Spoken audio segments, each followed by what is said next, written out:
Book 1, The Berlin Legacy, written by Michael Knight. Forward. The idea for the Berlin Legacy was born from a lifelong fascination with how history echoes through time. In today's world, those echoes seem louder than ever. In 2024, we face geopolitical unrest reminiscent of the most turbulent eras in human history. From the ongoing conflict in Ukraine, which has reignited concerns about sovereignty and global power dynamics, to the escalating violence in Gaza and the West Bank, where age-old tensions continue to claim innocent lives, the world in 2024 is no stranger to turmoil. Coupled with debates surrounding the ethical implications of artificial intelligence, such as its role in surveillance and the erosion of privacy, these struggles mirror many of the questions explored in this story. How does power shape our humanity? What happens when progress becomes a tool for control? As a fan of programs like The Y-Files and Hunting Hitler on the History Channel, I've always been drawn to hidden truths, unanswered questions, and the tantalizing what-ifs of history. The Y-Files challenged my perception of reality with its probing investigations into unexplained phenomena, while Hunting Hitler unraveled the shadowy corridors of alternate narratives in historical events.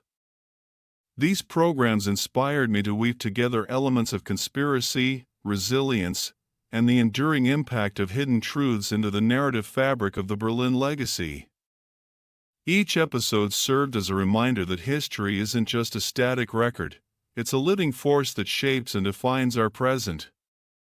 These shows don't just explore the past, they reveal how its mysteries shape the present. What if history could be more than a lesson? What if it became a weapon? These questions became the foundation of the Berlin Legacy. Creating this story, however, was not an easy journey.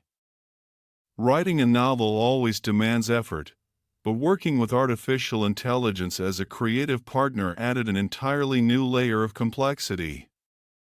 AI tools are incredibly powerful, but they're not magic wands that produce finished drafts. For instance, I recall one particular challenge while crafting a pivotal scene, a moment where the AI generated intriguing ideas, but they veered wildly off course. It took hours of refining, layering in character motivations, and adjusting the tone to finally align with the vision I had in mind. This iterative process became a microcosm of the entire project, a collaboration marked by breakthroughs, frustrations, and ultimately, a shared triumph in storytelling. Their collaborators, often brilliant but just as often stubborn, requiring constant guidance, iteration, and refinement. Some days, the AI would surprise me, generating imaginative concepts that inspired entire chapters. On others, it's like an endless process of trial and error, rewriting the same paragraph until it finally aligned with the vision in my head. It wasn't easy, and it often took hours of painstaking effort to mold the raw ideas into something meaningful. I vividly remember working on one of the story's pivotal moments, the collapse of the Vienna Nexus. The AI suggested some intriguing starting points, but they lacked the emotional depth and narrative cohesion I envisioned. Shaping this scene required countless iterations, adjusting dialogue, fine-tuning character motivations, and layering in sensory details. The process was a reminder of how creativity is often forged in the crucible of persistence and collaboration. After the AI drafts, it still required personal edits, nuance, and a deep connection to the story to make it truly mine. And then, I would go back and do it all over again. But that's part of the creative process: grit, patience, and a willingness to keep pushing until the story you're building feels alive. The Berlin Legacy is a testament to that journey. It's the result of countless hours of work, fueled by an unwavering passion for storytelling and a fascination with the intersections of history, technology, and human resilience. As you step into this world, I invite you to reflect on the parallels between fiction and reality, how the shadow of history shapes our choices, and how today's headlines might become tomorrow's lessons in resilience and caution. The story may be set in an alternate future, but the questions it raises are deeply connected to the challenges we face today. Prologue, the bunker opening quote. The end of one empire is merely the shadow of another's dawn. Anonymous, Intercepted Initiative Memo, April 30th, 1945, 1945 Führerbunker, Berlin News article, headline, Red Army storms Berlin, Third Reich crumbles as Allied forces converge Berlin, Germany, April 30th, 1945. As Soviet forces tighten their grip on the heart of the Nazi capital, the Third Reich teeters on the brink of collapse. Fierce fighting continues in the ruins of Berlin, but the outcome is no longer in doubt. Allied forces are converging from east and west, marking the end of a global conflict that has reshaped the world. Journal entry, Klaus Heller, April 30th, 1945. The air is thick with the scent of gunpowder and despair. The city above us trembles under the relentless barrage of Soviet artillery. Down here, in the depths of the Führerbunker, the last vestiges of the Reich cling to a fading hope. But I see the truth in Weideman's eyes. This is not the end, merely a transition. Project Phoenix, our desperate gambit to salvage something from the wreckage, is about to be put into motion. God forgive me for the part I've played in this madness. The bunker reeked of damp concrete, mingled with the acrid tang of sweat and the metallic hint of fear, intensified by the occasional waft of gunpowder and stale oil from the war machinery above. The oppressive air seemed to cling to the skin, making every breath an effort against the suffocating tension. Each sound, from distant rumblings to the creak of metal overhead, reverberated like an unrelenting drumbeat within the skull, amplifying the unbearable weight of impending doom. Dim, flickering lights buzzed like trapped insects, their faint glow casting erratic shadows that twisted and shifted, as if alive in the oppressive gloom. Fine dust sifted from the ceiling with every tremor, settling onto the cold stone floors and adding to the choking atmosphere of inevitable collapse. The air itself carried a biting chill, a tactile reminder of the encroaching defeat, while distant vibrations from explosions above occasionally rattled the walls, sending fresh waves of unease through those trapped below.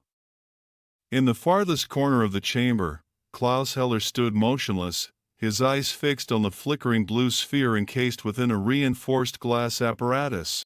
The device pulsed faintly, a hypnotic rhythm that seemed to draw him into its depths.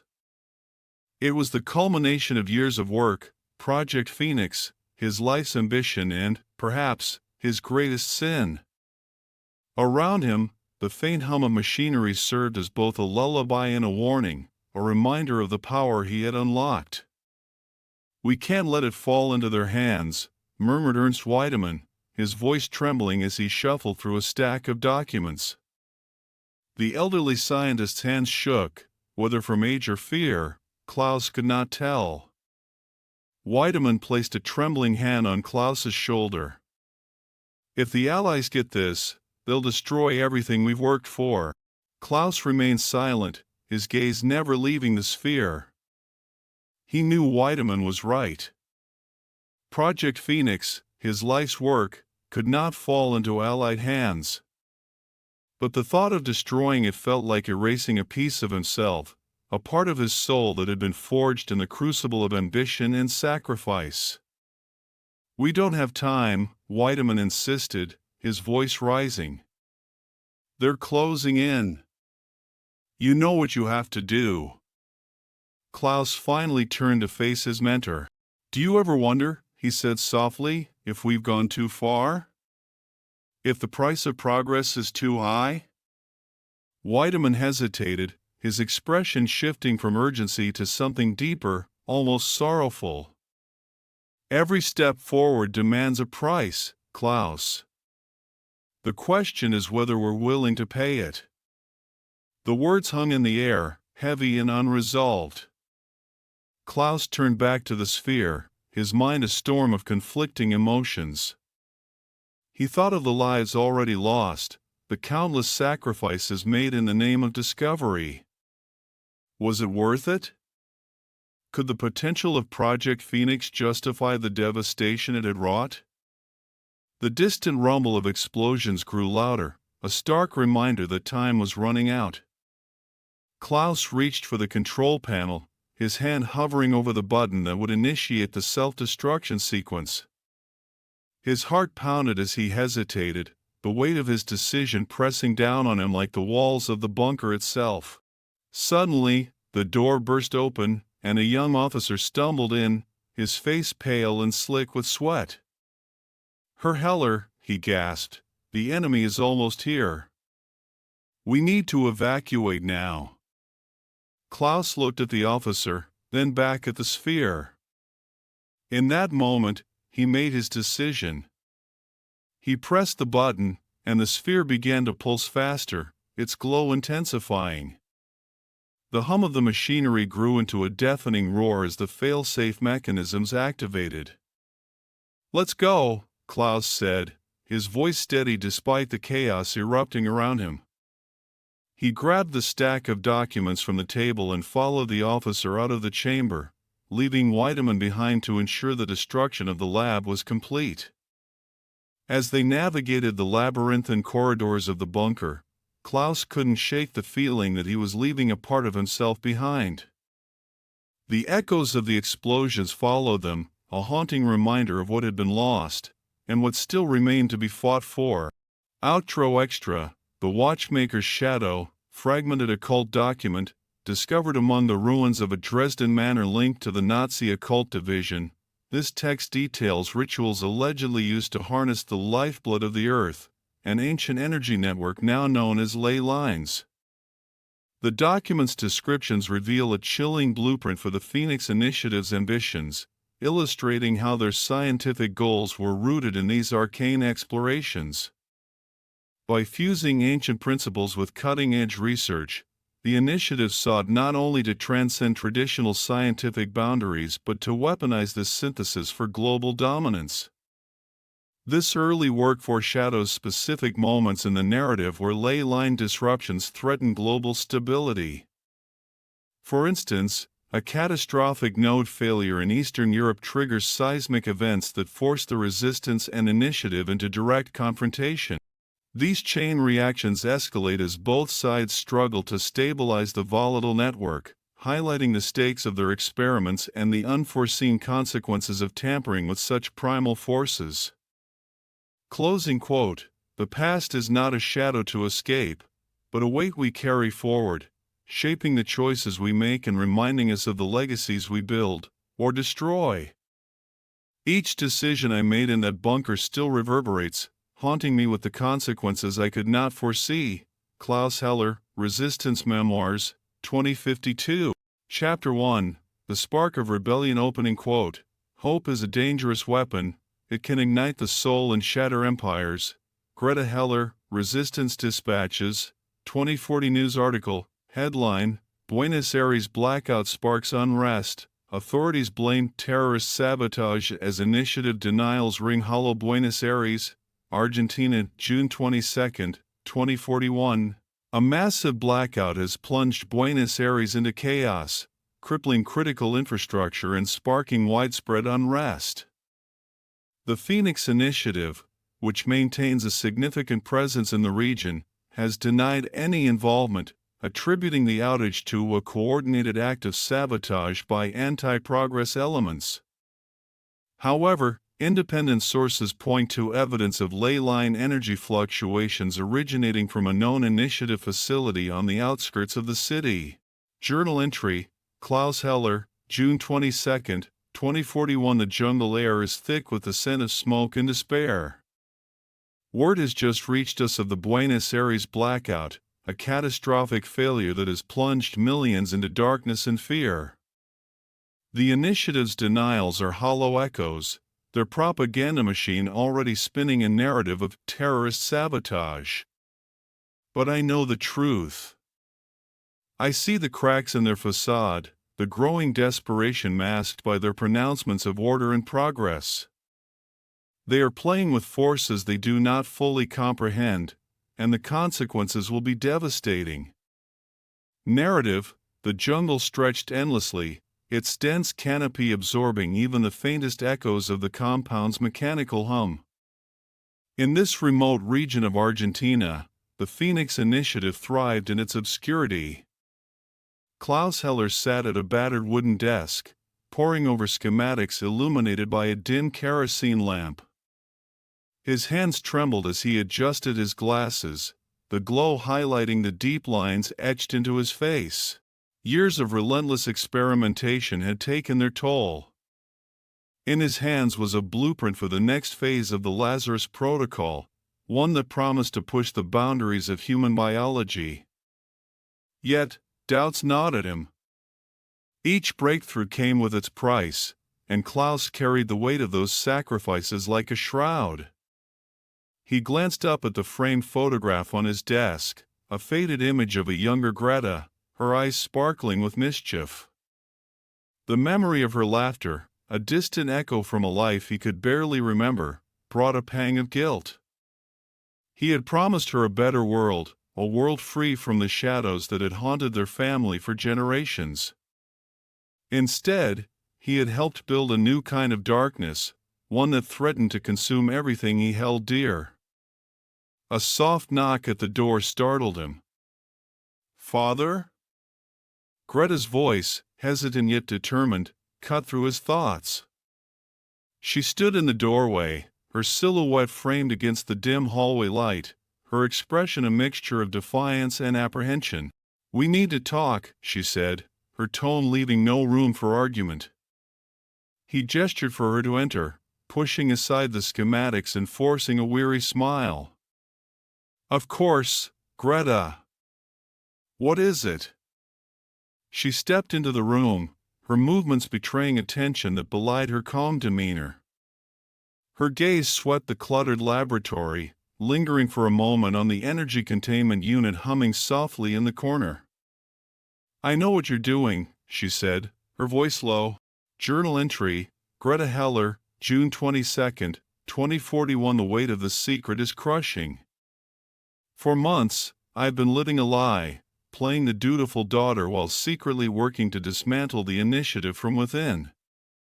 But tonight, I must confront my father, the man who gave me life, the man who inadvertently led me down this treacherous path. The evidence is irrefutable, the intercepted transmissions, the leaked documents, the whispered confessions of disillusioned operatives. He is blinded by his own ambition, consumed by the pursuit of knowledge without considering its consequences. Tonight, I must try to make him see the truth. Narrative. Klaus felt a chill run down his spine. Her words hung in the air, heavy with unspoken accusations. "What do you mean, Greta?" he asked, his voice betraying a hint of panic.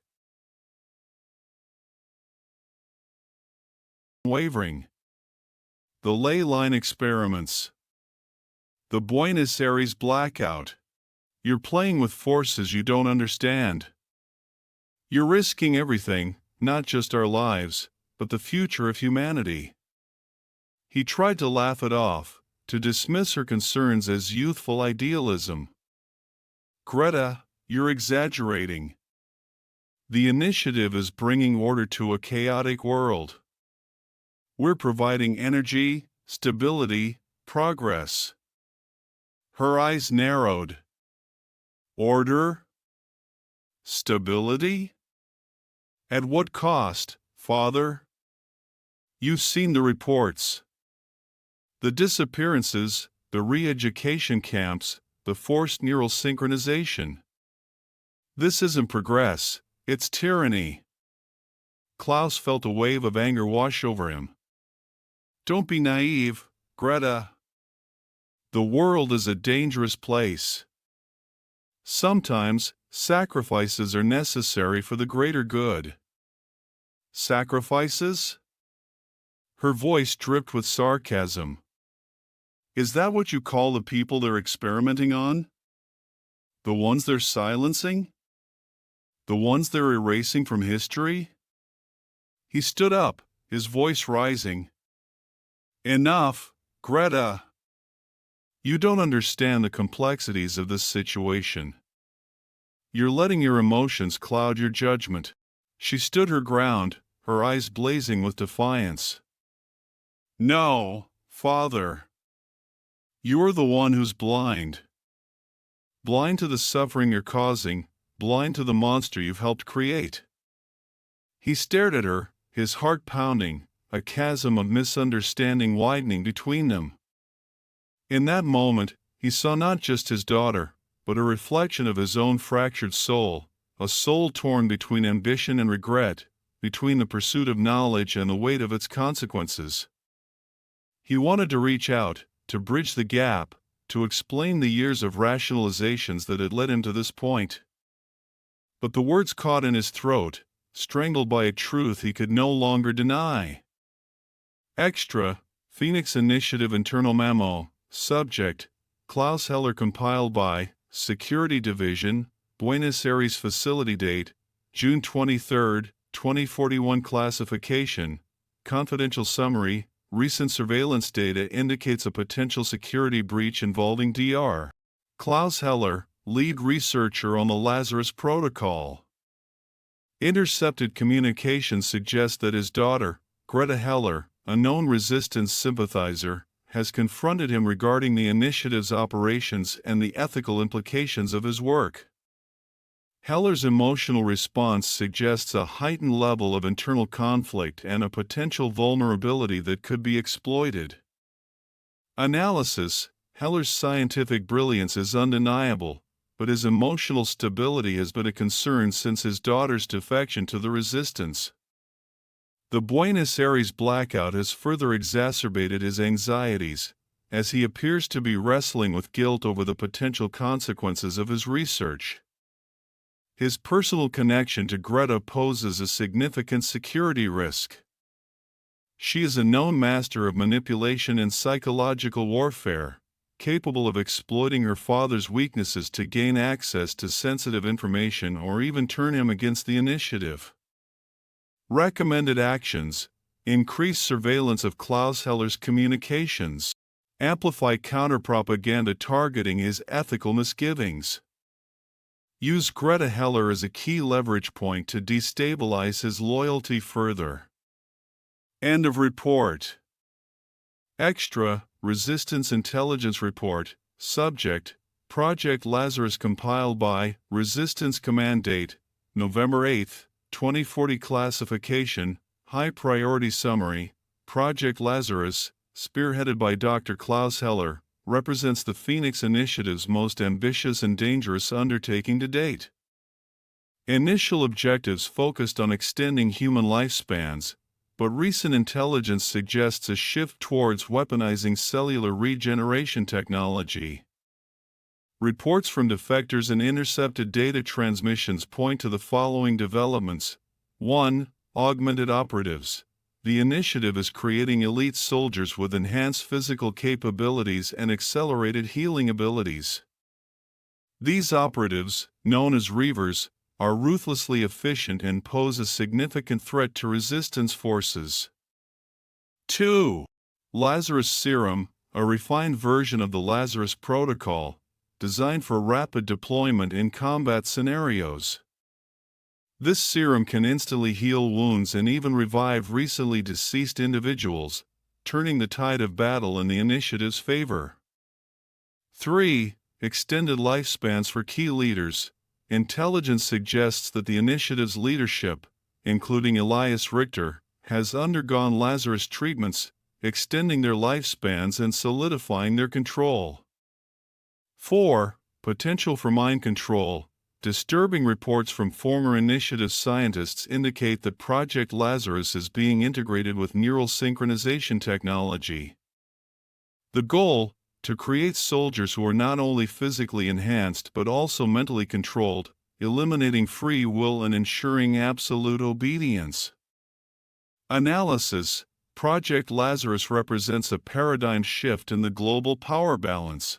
Its success would grant the initiative an insurmountable advantage, allowing them to dominate battlefields, suppress dissent, and control the future of humanity. The ethical implications are staggering, raising questions about the very nature of life, death, and individual autonomy. Recommendations: 1.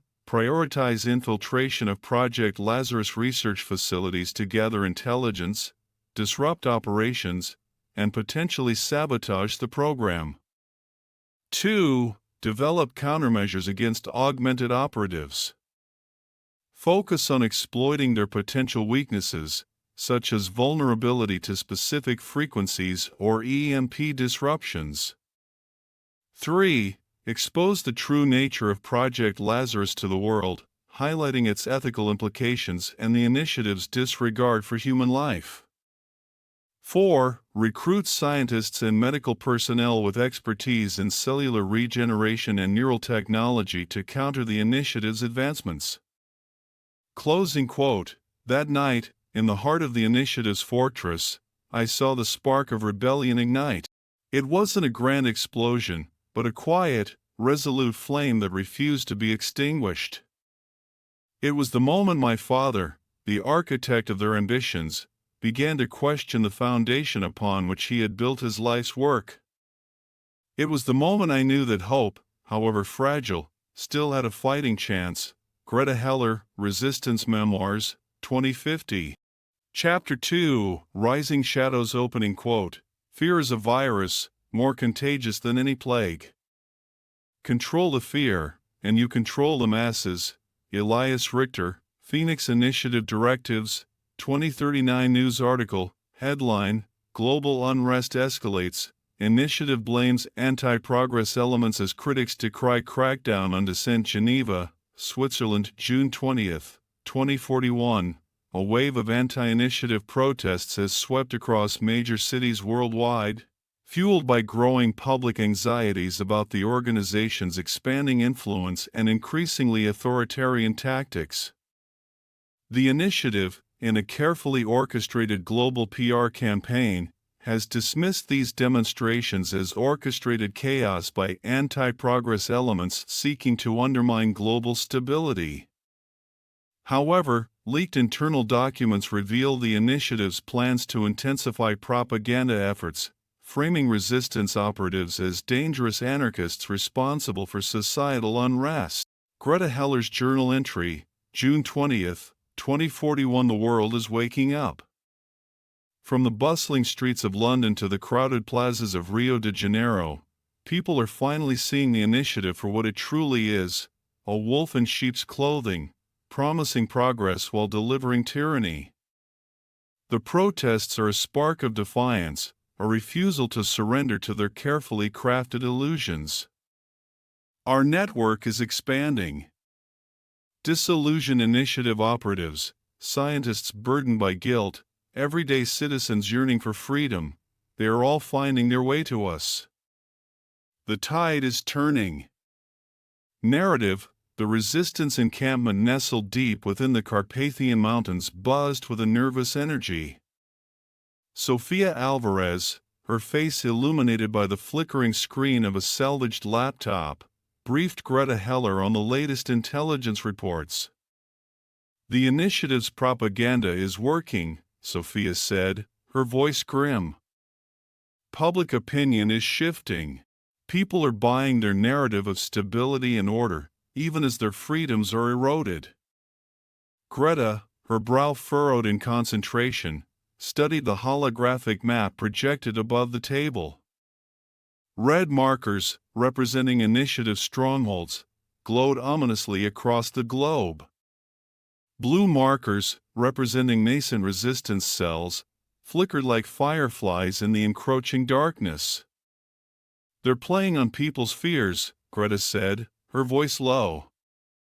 The Buenos Aires blackout, the unexplained energy surges, the rumors of cloned historical figures, it's all calculated to create a sense of chaos, a yearning for the strong hand of control. Sofia nodded. And it's working. They're consolidating their power while we're struggling to gain a foothold. We need a decisive victory, something to galvanize the public, to show them that the initiative is not invincible. We have to be careful, a voice interjected. Klaus Heller, his face etched with worry, emerged from the shadows of the tunnel entrance. The initiative is not what it seems.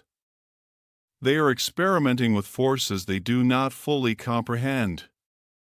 Their control is fragile, and their desperation is growing.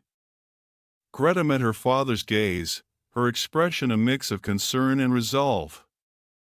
"I know, Father. But we can't afford to wait." Every day they tighten their grip, more lives are lost, more freedoms extinguished. "We have to act, and we have to act now." Extra, Phoenix Initiative Propaganda Directive compiled by Behavioral Influence Division. Date, November 5, 2040. Classification, Top Secret Summary. In response to recent resistance victories, the Phoenix Initiative is launching an escalated propaganda campaign. The objectives are as follows. 1. Public messaging. Frame resistance operatives as anarchists, spreading chaos to destabilize society. 2. Fear amplification. Exploit public anxieties about unexplained events, linking them to resistance activities. 3. Historical revisionism. Reimagine the Fourth Reich's legacy as a foundation for scientific progress and social order. 4. Social media manipulation. Utilize AI-driven bots and deepfake technology to discredit resistance leaders and spread disinformation. Key tactics: control the narrative, dominate news cycles, manipulate social media trends, and silence dissenting voices. Exploit emotional biases, appeal to fear, prejudice, and nostalgia to undermine trust in the resistance. Create a cult of personality. Elevate Elias Richter as a visionary leader, the architect of a brighter future. Metrics for success: significant shift in public opinion favoring the initiative's ideology and methods. Reduction in resistance recruitment and support networks. Erosion of trust in alternative news sources and independent media outlets. Extra, resistance tactical analysis. Countering initiative propaganda compiled by Intelligence Division. Date, November 6, 2040. Classification, High Priority Summary. The initiative's propaganda poses a significant threat to the resistance's goals. Their control over traditional media outlets and their mastery of social media manipulation allows them to shape public perception and undermine support for our cause. Key initiative tactics: fearmongering, linking resistance activities to societal unrest, economic instability, and technological disasters. Disinformation, spread of fabricated news stories, deepfake videos, and manipulated data to discredit the resistance. Censorship and suppression, silencing of dissenting voices, suppression of alternative media outlets, and control over Internet access. Resistance countermeasures: 1. Develop alternative communication networks, establish secure and decentralized communication channels, utilize encrypted messaging platforms, and leverage offline methods of information sharing. 2. Expose initiative propaganda tactics, educate the public about disinformation campaigns, debunk fabricated news stories, and highlight the initiative's manipulation of media outlets. 3. Amplify authentic voices, share personal stories of individuals affected by the initiative's actions, showcase the resistance's commitment to freedom and human rights, and build trust through transparency. 4. Hacktivism and cyber warfare, target initiative propaganda channels, disrupt their social media manipulation networks, and expose their disinformation campaigns.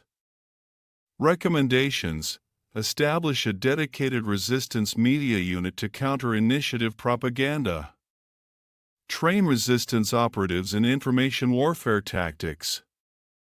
Collaborate with independent journalists and media outlets to expose the initiative's manipulation of information. Extra, excerpt from Greta Heller's speech to resistance recruits: we are fighting an enemy that controls not only our physical world but also the very information we consume. They twist the truth, manipulate our perceptions, and sow seeds of doubt. But we have a weapon they cannot control: hope. Hope for a better future, a future where freedom prevails, where individual thought is cherished, and where humanity is not enslaved by technology but empowered by it. We may be outnumbered, outgunned, and outmaneuvered, but we will never be outhoped. The spark of rebellion burns bright within each of us. Let that spark ignite a fire that will consume the darkness and illuminate the path to liberation. Closing quote. They may control the airwaves, but they cannot control the whispers of truth that echo through the shadows. Sofia Alvarez, Resistance Broadcasts, 2041. Chapter 3, Echoes in the Abyss. Opening quote. When the past whispers, the wise listen. When it screams, the brave act. Resistance Archive, 1945, May 10, 1945. Vienna, Austria. News article. Headline: Chaos in Vienna as Nazi remnants make final stand. Vienna, Austria, May 10, 1945. The remnants of the Phoenix Initiative are reportedly regrouping in Vienna, sparking clashes with advancing Allied forces. Reports from the ground suggest the use of experimental weapons, further cementing fears about the initiative's capacity for devastation even in its final days. Journal entry: Ernst Weidemann, May 10, 1945. They think we are broken, scattered to the winds like ash from a dying fire. But they don't understand what we built. It's not power we sought, but permanence, a shadow cast so deep it will linger long after the flames have died. The air in Vienna was heavy with smoke and ash, the aftermath of a city caught between the collapse of an empire and the rise of new powers. In the dim light of dawn, Klaus Heller moved through the ruined streets, his footsteps silent against the cobblestones. He carried with him a single purpose: to intercept a critical Phoenix Initiative transport before it vanished into the depths of Austria's mountainous terrain. Ahead, the Resistance's makeshift checkpoint loomed, a barricade of rubble and scavenged iron. Greta Heller stood at its center, issuing orders with an authority that belied the uncertainty etched across her features. She saw Klaus approaching and motioned him forward. "You're late," Greta said, her voice sharp but not unkind. "Had to avoid patrols," Klaus replied, his gaze shifting to the group of fighters behind her. "Are they ready?" "As ready as they'll ever be," Greta said. She handed Klaus a battered folder. "This is everything we have on the transport's route. If they make it past the ridge, we'll lose them." Klaus opened the folder and scanned its contents. The transport was heavily guarded, its cargo classified but undoubtedly tied to the initiative's experiments. "We'll need to move fast," he said, closing the folder. "And we can't afford mistakes." The group moved out under the cover of darkness, navigating the narrow paths that wound through Vienna's outskirts. The sound of distant gunfire echoed through the air, a grim reminder of the battles still raging across the city. As they approached the ridge, Klaus signaled for the group to halt. He crouched low, his eyes scanning the terrain ahead. In the faint glow of moonlight, the transport came into view. Klaus's heart pounded as he observed the convoy, armored vehicles flanked by armed guards, their movements deliberate and methodical. He turned to Greta. "We'll hit them here." The attack was swift and brutal. Resistance fighters emerged from the shadows, their weapons trained on the convoy. Explosions lit up the night as grenades tore through the guards' defenses. Klaus moved with precision, his every action driven by the need to secure the transport's cargo. He reached the lead vehicle and yanked the door open, dragging the driver out before taking his place. "Klaus, we have to go," Greta shouted over the chaos. Klaus slammed the door shut and gripped the wheel. "Get everyone clear," he yelled back. The vehicle lurched forward, its engine roaring as Klaus steered it away from the ambush site. Bullets ricocheted off the armor as the remaining guards scrambled to regroup. By the time Klaus reached the Resistance's fallback point, the convoy's cargo was secure. He climbed out of the vehicle, his body trembling with exhaustion. Greta approached him, her expression a mix of relief and concern. "We did it," she said softly. Klaus nodded, but his mind was already racing ahead. He knew this victory was only the beginning of a much larger fight. Outro Extra, Leyline Nexus coordinates, intercepted initiative data, encrypted transmissions recovered from the convoy reveal coordinates for key leyline nexuses across Europe. These sites are believed to be central to the initiative's energy experiments, with potential applications ranging from seismic weaponry to advanced propulsion systems. The Resistance plans to use this data to disrupt the initiative's operations, but the sheer scale of the network presents significant challenges. Outro quote, "Victory in the shadows is no less real than on the battlefield. It is the foundation upon which the light will stand." Unknown Resistance Leader, 1945. Bonus Chapter 1, Shards of the Mirror opening quote, "The past is never dead. It's not even past." William Faulkner Big News article, headline, "The Phoenix Initiative's Web of Deception Unravels. Scientists' Shocking Revelations Shake the Foundation of the New World Order Global." July 12, 2040. The Phoenix Initiative, the enigmatic organization promising a future of unity and technological advancement, is facing a crisis of credibility as a series of bombshell revelations expose its shadowy origins and morally reprehensible practices. Dr. Klaus Heller, once hailed as a visionary pioneer in cellular regeneration and a leading figure within the initiative, has become a whistleblower, leaking classified documents and insider accounts that paint a chilling picture of the organization's true agenda. Heller's revelations, shared with resistance networks and independent media outlets, have sent shockwaves through the global community. The leaked documents, allegedly from Dr. Heller's wartime journals and corroborated by accounts from disillusioned initiative personnel, detail his involvement in ethically questionable experiments conducted under the Nazi regime. These experiments, which focused on manipulating human biology and exploring the potential of leyline energy, foreshadow the very technologies the initiative now wields with an iron grip. The initiative, which has maintained a carefully crafted public image of progress and benevolent guidance, has dismissed Heller's claims as fabrications and the desperate ravings of a disgruntled individual. However, the weight of evidence, coupled with Heller's impeccable scientific credentials and previously unwavering loyalty, has cast a long shadow over their carefully constructed narrative. Among the most disturbing revelations is the confirmation of the initiative's Project Lazarus, a program aimed at achieving immortality for key members through advanced cellular regeneration and leyline energy manipulation. This program, spearheaded by Heller himself, raises profound ethical concerns and fuels speculation about the initiative's long-term goals. The Lazarus Protocol, as it is known, has been shrouded in secrecy, its true nature hidden behind a veil of humanitarian rhetoric. The leaked documents suggest that the initiative has been conducting trials on unwitting subjects, often drawn from vulnerable populations, with devastating consequences. Heller's testimony also reveals the existence of Phase Gamma, a clandestine initiative designed to manipulate public perception and suppress dissent through subliminal messaging, targeted disinformation campaigns, and the manipulation of global events.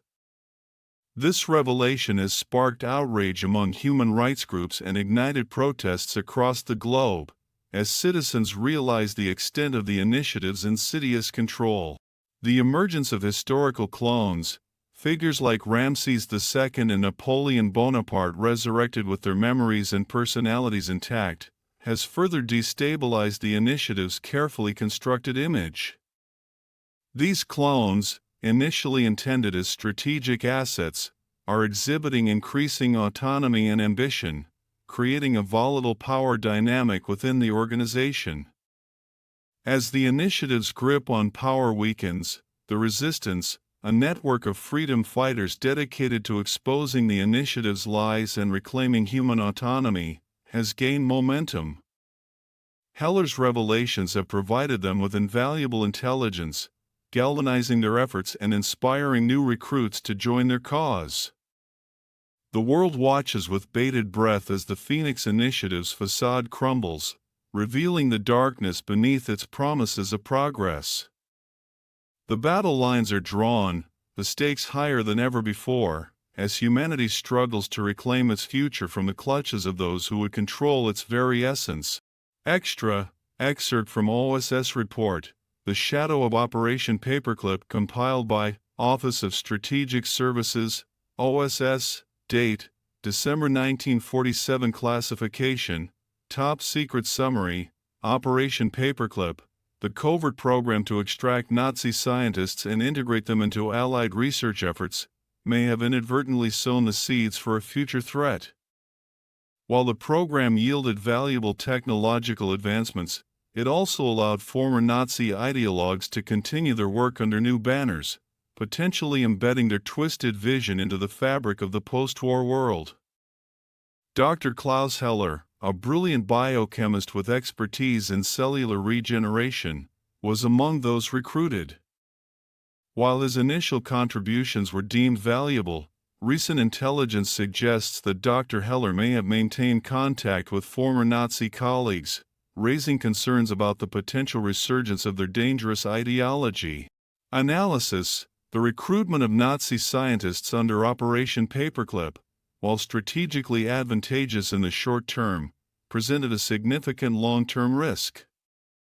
These individuals, often driven by ambition and a desire to continue their research regardless of ethical boundaries, could potentially exploit their positions within Allied institutions to advance their own agendas. Dr. Heller's case is particularly concerning. His expertise in cellular regeneration holds immense potential, but in the wrong hands, it could be used to create weapons or enhance human capabilities for nefarious purposes. The possibility of a network of former Nazi scientists operating within the shadows, their loyalties uncertain, poses a significant threat to global stability and the future of human freedom. Extra, fragment of Klaus Heller's wartime journal, recovered by resistance operatives, entry date, April 15, 1945. The world is collapsing around us, but the Führer assures us that this is not the end. Project Phoenix, our final hope, will ensure that the Reich's legacy endures. We have unlocked secrets that will reshape the world, that will grant us power beyond the wildest dreams of our enemies. My research, though initially deemed insignificant, has become a cornerstone of Project Phoenix. Cellular regeneration, the ability to heal wounds, to extend life, to enhance human capabilities, the possibilities are limitless. The Führer sees it as the key to creating a superior race, a master race capable of conquering time itself. I am torn. The potential of my work is undeniable, but the ends to which it is being applied fill me with dread. The atrocities I have witnessed, the suffering inflicted in the name of scientific progress, haunt my waking moments. I cannot escape the feeling that we are tampering with forces beyond our comprehension, that we are playing God with the very fabric of life. Escape seems impossible. The SS guards our laboratory day and night. But there are whispers of a plan, a way out for those deemed essential to the Reich's future. Project Phoenix, they believe we are the key to their survival. Perhaps this is my chance, not only to escape, but to redeem myself, to use my knowledge for good instead of evil. Extra, Resistance Propaganda Broadcast, a call to defiance. Speaker, Sofia Alvarez, Resistance Leader. Date, July 11, 2040. Broadcast excerpt, People of the world, For too long we have been seduced by the siren song of progress, blinded by the dazzling promises of a future built on technology and control. But the future the Phoenix Initiative offers is not one of liberation. It is a gilded cage, a world where our thoughts, our emotions, our very essence, will be molded to their will. They claim to be the architects of a new era, but they are nothing more than the heirs of a tyrannical past. Their obsession with order, their belief in their own superiority, their willingness to sacrifice individual freedom for the sake of a collective dream, it is the same path that led humanity to the brink of destruction before. The time has come to resist, to expose their lies, to dismantle their machines, to reclaim our birthright as free, thinking beings. We are not cogs in their machine. We are the spark of defiance, the ember of hope that will ignite the fire of rebellion. Join us. Fight for your freedom. Fight for your future. Fight for humanity. Expanded journal entry, Klaus Heller, July 12, 2040. The walls are closing in. The whispers I once dismissed as paranoia now echo with terrifying clarity. The initiative's true agenda, their ambition to reshape humanity in their image, is no longer a shadowy suspicion but a terrifying reality. My creation, the Lazarus Protocol, has become a monstrous perversion of my initial hopes. What began as a noble pursuit to heal, to extend life, to alleviate suffering, has been twisted into a tool of control, a means to ensure the immortality of a select few while the rest of humanity is relegated to servitude. The ley lines, once a source of wonder and scientific curiosity, now pulse with a dark energy, a reflection of the initiative's corrupted intentions. Their manipulation of these ancient forces threatens to unravel the very fabric of reality, to unleash chaos upon the world. Greta sees it. Her youthful idealism, her unwavering belief in the inherent goodness of humanity, is a beacon of light in this encroaching darkness. She challenges my complacency, my rationalizations, my desperate attempts to believe that I can somehow atone for my sins by serving those who embody the very ideology I once helped to destroy. Outro quote, "Hope is the thing with feathers, that perches in the soul, and sings the tune without the words, and never stops, at all." Emily Dickinson. Chapter 4, Echoes of Betrayal. Opening quote, "Trust is the rarest commodity in the shadow of tyranny." Freya Lang, Meditations in Shadow, 2029 news article, headline, Resistance Cell Disrupts Initiative Operations in Prague. Questions arise about initiative's stability. Prague, Czech Republic, August 18, 2040. A suspected resistance cell executed a daring raid on a Phoenix Initiative facility in Prague, causing significant damage and raising questions about the organization's security protocols. While the initiative maintains that the damage was minimal and that operations remain unaffected, independent sources suggest that the attack disrupted critical research related to Project Horizon, the initiative's ambitious plan for global neural synchronization. The initiative has responded with increased security measures and a wave of propaganda denouncing the resistance as terrorists, but the attack has emboldened opposition groups and fueled speculation about the initiative's vulnerabilities. Intro Extra, Tactical Analysis of the Prague Operation, Resistance Intelligence Division. Date, August 19, 2040. Classification, Eyes-Only Summary. The Prague Operation, while successful in disrupting initiative research, highlighted several key areas for improvement in our tactical approach. The reliance on informants, while necessary, carries inherent risks. Jan's death underscores the need for enhanced extraction protocols and the development of contingency plans to minimize casualties. Furthermore, the initiative's rapid response time suggests a level of preparedness that we must anticipate in future operations. Recommendations: implement rigorous vetting procedures for potential informants, prioritizing those with a deep understanding of initiative security protocols. Develop specialized training modules for operatives focused on infiltration and exfiltration tactics within heavily fortified environments. Enhance communication security measures to prevent interception and triangulation of resistance transmissions. Narrative timestamp, August 19, 2040, Berlin, Germany. Phoenix Initiative headquarters. The weight of his complicity pressed down on Klaus, heavy as the steel door that sealed his laboratory from the prying eyes of the initiative.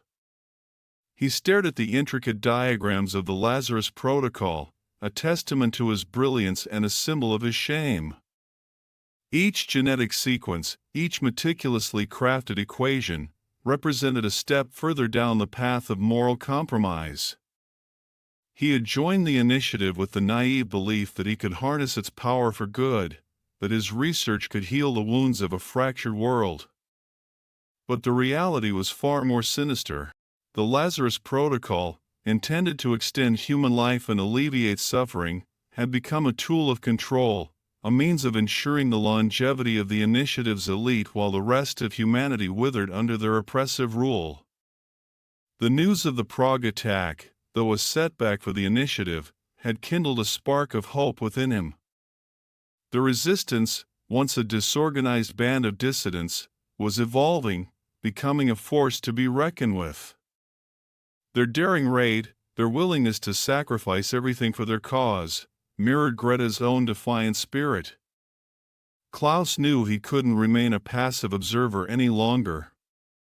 The weight of his past, his complicity in the initiative's atrocities, demanded action. He had to make a choice, align himself with the forces of control or embrace the chaos of rebellion. Journal entry, Klaus Heller, August 19, 2040. The air within the facility is thick with tension. Richter's rage over the Prague incident is palpable, a storm brewing behind his cold, calculating gaze. Every corridor hums with the activity of augmented guards, their movements sharp and precise, their eyes scanning for any hint of dissent. Even within the supposedly secure walls of my laboratory, I feel the weight of surveillance, the invisible gaze of the initiative monitoring my every move. The Prague operation was a success, they claim. But at what cost? Another life extinguished, another family shattered in the name of progress. The informant, a young man driven by desperation to find his missing sister, paid the ultimate price for his defiance. And for what? A data chip, a few lines of code that will further tighten the initiative's grip on humanity? I see his face in the reflections of my instruments, his eyes filled with a hope that we extinguished. I see Greta's face too, her youthful idealism replaced by a hardened resolve born of betrayal. Her decision to join the resistance haunts me, a constant reminder of the chasm that has opened between us, between the man I once was and the monster I have become. Narrative timestamp, August 21, 2040, Carpathian Mountains, Resistance encampment. The flickering firelight cast long, dancing shadows across the faces of the resistance fighters gathered in the makeshift command tent. The air was thick with the scent of pine needles and wood smoke, a strangely comforting aroma that belied the tension that crackled beneath the surface. Sophia stood before them, the stolen data chip displayed on a battered laptop, the glow of the screen illuminating her face with an eerie light. Her voice, usually strong and unwavering, was tinged with weariness, the emotional fallout of the Prague operation etched into the lines around her eyes. "The initiative is accelerating their plans," she said, her words clipped and precise. "Project Horizon is nearing completion. They're preparing to deploy neural synchronization technology on a global scale." A murmur of unease rippled through the assembled fighters. They had all witnessed the initiative's brutality, the cold efficiency with which they crushed dissent and enforced their will. The prospect of global neural synchronization, the erasure of free will on a planetary scale, was a nightmare too terrible to contemplate. "They're turning us into puppets," one of the fighters said, his voice tight with anger. "They're playing God," another whispered, his face pale with fear. Sophia raised a hand, silencing the growing unrest. "We have to disrupt their plans," she said, her voice regaining its usual strength. "The data we obtained in Prague provides us with a map of their ley line infrastructure, their vulnerabilities. We have to strike at the heart of their operation, before it's too late." But even as she spoke, a cold knot of doubt twisted in her gut. Prague had shown her the true cost of their fight, the sacrifices they were willing to make, the lines they were willing to cross. Could they win this war without becoming the monsters they were fighting? Outro Extra, Psychological Evaluation, Sofia Alvarez. Date, August 22, 2040. Source, Resistance Medical Division. Classification, Confidential Assessment. Sofia Alvarez demonstrates exceptional tactical skills and unwavering loyalty to the resistance cause. However, recent events, particularly the Prague operation, have taken a toll on her emotional well-being. She exhibits signs of post-traumatic stress disorder, including insomnia, nightmares, and emotional detachment. This is consistent with prolonged exposure to high-stress combat situations and the moral dilemmas inherent in our struggle against the initiative. Recommendations: provide Sophia with mandatory psychological counseling and support. Rotate her away from active combat duty to allow for emotional recovery. Monitor her interactions with other operatives for signs of burnout or disillusionment. Outro quote: "Hope is a double-edged sword. It can illuminate the path to freedom, but it can also blind us to the shadows that lurk along the way." Sofia Alvarez, Resistance Field Report, August 23, 2040. Chapter 5, The Gathering Storm. Chapter 5, The Gathering Storm. Opening quote: "The silence before the strike is where the real battle begins." Elias Richter, The Art of Subjugation, 2032 news article. Headline: Initiative unveils Project Horizon. Global leaders express concerns over potential for abuse. Geneva, Switzerland, September 15, 2040. In a move that has sent shockwaves across the globe, the Phoenix Initiative has unveiled Project Horizon, a controversial program that aims to utilize advanced neural mapping technology to achieve unprecedented levels of social harmony and stability. The announcement, made at a hastily convened summit of global leaders, has sparked widespread debate about the ethical implications of such technology and its potential for misuse. While the initiative claims that Project Horizon is purely humanitarian, critics argue that it represents a dangerous step towards a totalitarian future where individual freedoms are sacrificed in the name of security and control. Intro Extra, Timeline of Events, Rise of the Phoenix Initiative. Compiled by Resistance Intelligence Division. Date, September 16, 2040. Classification, Top Secret Summary. The Phoenix Initiative's rise to global prominence has been marked by strategic acquisitions, technological advancements, and a relentless pursuit of power. The following timeline outlines key milestones in their evolution. 1945, Project Phoenix initiated, extracting Nazi scientists and technologies from the collapsing Third Reich. 1950s, the Eden Trials, early attempts to synthesize ley line energy with human neural patterns, result in disastrous consequences. Late 20th century, the initiative establishes global networks under the guise of humanitarian efforts and scientific innovation, embedding their ideologies into economic systems and political movements. Early 21st century, the initiative accelerates research into ley line energy manipulation and advanced cloning techniques, laying the groundwork for their future dominance. 2029, the initiative's existence is revealed to the public, sparking global unease. 2030s, Early neural synchronization trials encounter ethical and technical challenges. 2039, Elias Richter assumes leadership of the initiative, consolidating power and accelerating their plans for global control. 2040, the initiative initiates Project Horizon, aiming to achieve mass neural mapping and compliance enforcement through ley line manipulation and advanced technology. Conclusion: the initiative's trajectory reveals a clear pattern of escalating ambition, technological innovation, and a willingness to exploit any means necessary to achieve their goals. Narrative timestamp: September 18, 2040, Carpathian Mountains, Resistance Encampment. The Resistance Encampment, nestled deep within the Carpathian Mountains, was a haven of defiance, a beacon of hope in a world consumed by the shadow of the initiative. But even within this remote sanctuary, the weight of the initiative's growing power was palpable, a suffocating presence that permeated the very air they breathed. Greta stood at the head of the long wooden table in the command tent, the map of Europe spread out before her like a battlefield. The red markers, representing initiative facilities and ley line nodes, seemed to multiply with each passing day, their presence spreading across the continent like a malignant growth. "They're moving fast," she said, her voice sharp and clear, cutting through the murmur of conversations. Project Horizon is their top priority. They're pouring resources into its development, accelerating their timeline. The faces around the table reflected a mixture of grim determination and growing anxiety.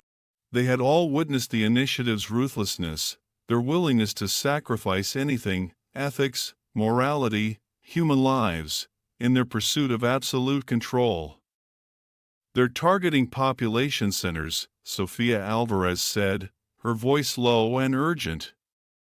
"Berlin, Paris, London, they're deploying neural mapping technology under the guise of public health initiatives.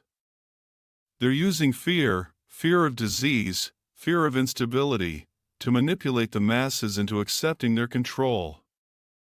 Klaus Heller, his face drawn and haggard, his eyes reflecting the weight of his past complicity, nodded grimly. "They're exploiting the pandemic," he said. "The chaos, the fear, it's the perfect breeding ground for their brand of authoritarianism." The weight of his words settled over the room like a shroud. The pandemic, a global tragedy that had claimed millions of lives, had also created a climate of fear and uncertainty, a perfect environment for the initiative to exploit. Their promises of stability, their claims of technological solutions, resonated with a population desperate for hope, for a sense of order in a world teetering on the brink of collapse. "We have to expose them," a young resistance fighter said, his voice trembling with anger. "We have to show the world what they're really doing." "We have to fight back," another said, his hand tightening around the grip of his rifle. Greta met their gazes, her own eyes burning with a fierce determination. "We will fight," she said, her voice ringing with conviction. "We will fight for freedom, for the right to think for ourselves, for the future of humanity. We will be the storm that breaks their control." Journal entry: Greta Heller, September 18, 2040. The silence of the mountains is deceptive. Beneath the tranquil facade, a storm is brewing, a storm that threatens to engulf the world in darkness. The initiative has revealed its true face, their ambitions laid bare for all to see. Project Horizon is a nightmare made flesh, a chilling glimpse into the future they envision, a future where humanity is nothing more than a collection of synchronized minds, their thoughts and actions controlled by the unseen hand of the Reich. Klaus's words echo in my mind, a constant reminder of the stakes. If phase delta is tied to neural synchronization, it could involve direct manipulation of human behavior on a mass scale. He knows the depths of their depravity, the twisted brilliance that fuels their pursuit of control. He knows the potential consequences, the irreversible damage they could inflict on the human psyche. The Prague operation, our victory, now feels like a Pyrrhic one. We disrupted their research, but only delayed the inevitable. The storm is coming, and we are ill-prepared to weather its fury. We need more than just data, more than just bombs and bullets. We need a weapon that can pierce the armor of their control, a weapon that can awaken the sleeping masses, a weapon that can reignite the flame of human defiance. Outro Extra, Resistance Intelligence Report, Project Horizon Analysis compiled by Intelligence Division. Date, September 28, 2040. Classification, High Priority Summary, Project Horizon, the Phoenix Initiative's ambitious plan to achieve global neural synchronization, represents an unprecedented threat to human freedom. Key findings: ley line manipulation. The initiative is utilizing ley line energy to power their synchronization technology. Their network of ley line nodes, strategically located across the globe, serves as a conduit for this energy, amplifying their control and reach. Neural mapping technology. The initiative has developed advanced neural mapping technology capable of influencing and manipulating human thought patterns. They are deploying this technology through various means, including augmented reality systems, subliminal messaging, and even direct neural implants. Population control protocols. Project Horizon includes the development of sophisticated population control protocols aimed at creating widespread behavioral compliance and eliminating resistance to the initiative's authority. These protocols involve the manipulation of fear, the dissemination of propaganda, and the targeted erasure of neural pathways associated with individualism and dissent. Recommendations: 1. Prioritize the disruption of the initiative's ley line network, targeting key nodes to weaken their control and limit their ability to power their synchronization technology. 2. Develop countermeasures to the initiative's neural mapping technology, including shielding techniques, detection protocols, and potentially even hacking their systems to disrupt their control signals. 3. Expose the initiative's true intentions to the world, revealing the dangers of Project Horizon and rallying support for the resistance's fight for freedom. Outro quote: We are at a crossroads. The initiative's ambitions threaten the very essence of what it means to be human. We must choose: submit to their control or rise up and fight for our freedom. Greta Heller, Resistance Broadcast, September 29, 2040. Chapter 6, Shadows in the Light. Opening quote: A mind is a fortress, but every fortress has its cracks. Greta Heller, Resistance Dispatches, 2039 news article. Headline: Leaked documents expose initiative's sinister tactics. Psychological Warfare Manual unveiled global, September 25, 2040. A shocking leak has exposed the Phoenix Initiative's comprehensive psychological operations manual, detailing their chilling strategies for manipulating public opinion and crushing dissent. The document, obtained by resistance operatives, outlines a systematic approach to information control, propaganda dissemination, and the exploitation of human vulnerabilities. Experts warn that the initiative's mastery of psychological warfare poses a grave threat to global stability and the future of freedom. Intro Extra, Phoenix Initiative Psychological Operations Manual excerpted, Section 5, Methods of Influence and Disruption compiled by Behavioral Science Division. Date, August 25, 2040. Classification, confidential. The effectiveness of psychological operations, PSYOPs, lies in their ability to exploit human vulnerabilities. By blending truth with deception, we control the narrative. The following methods represent our most successful strategies: fear amplification, exploit existing anxieties and uncertainties to create a climate of fear, making the populace more receptive to initiative solutions. Heroic narrative construction, present initiative personnel as selfless saviors, emphasizing their role in maintaining order and protecting the public from perceived threats. Dissent demonization, frame any opposition to the initiative as dangerous extremism, linking dissent to chaos and societal breakdown. Controlled information leaks, strategically release fabricated information to mislead the public and sow discord among opposition groups. Narrative timestamp, September 26, 2040, Resistance Safe House. Berlin ruins. The flickering candlelight cast long shadows across the dusty room, highlighting the grim expressions on the faces gathered around the makeshift table. Greta Heller, her brow furrowed in concentration, reread the leaked initiative document, each line sending a chill down her spine. Journal entry, Greta Heller, September 26, 2040. The initiative's manual is a chilling testament to their ruthlessness. They're not just controlling territories, they're controlling minds. Their manipulation is insidious, weaving fear and doubt into the very fabric of society. It's like a virus, spreading through whispers and broadcasts, infecting the hearts and minds of the people we're trying to save. How do we fight an enemy that weaponizes hope and despair? How do we expose their lies when they control the platforms of truth? This is a battle for the soul of humanity, and the battlefield is the human mind. Across the table, Sofia Alvarez, her weathered face etched with concern, tapped a finger on the document. "This changes everything," she said, her voice barely a whisper. "They're not just soldiers and scientists, they're puppeteers, pulling the strings of perception itself."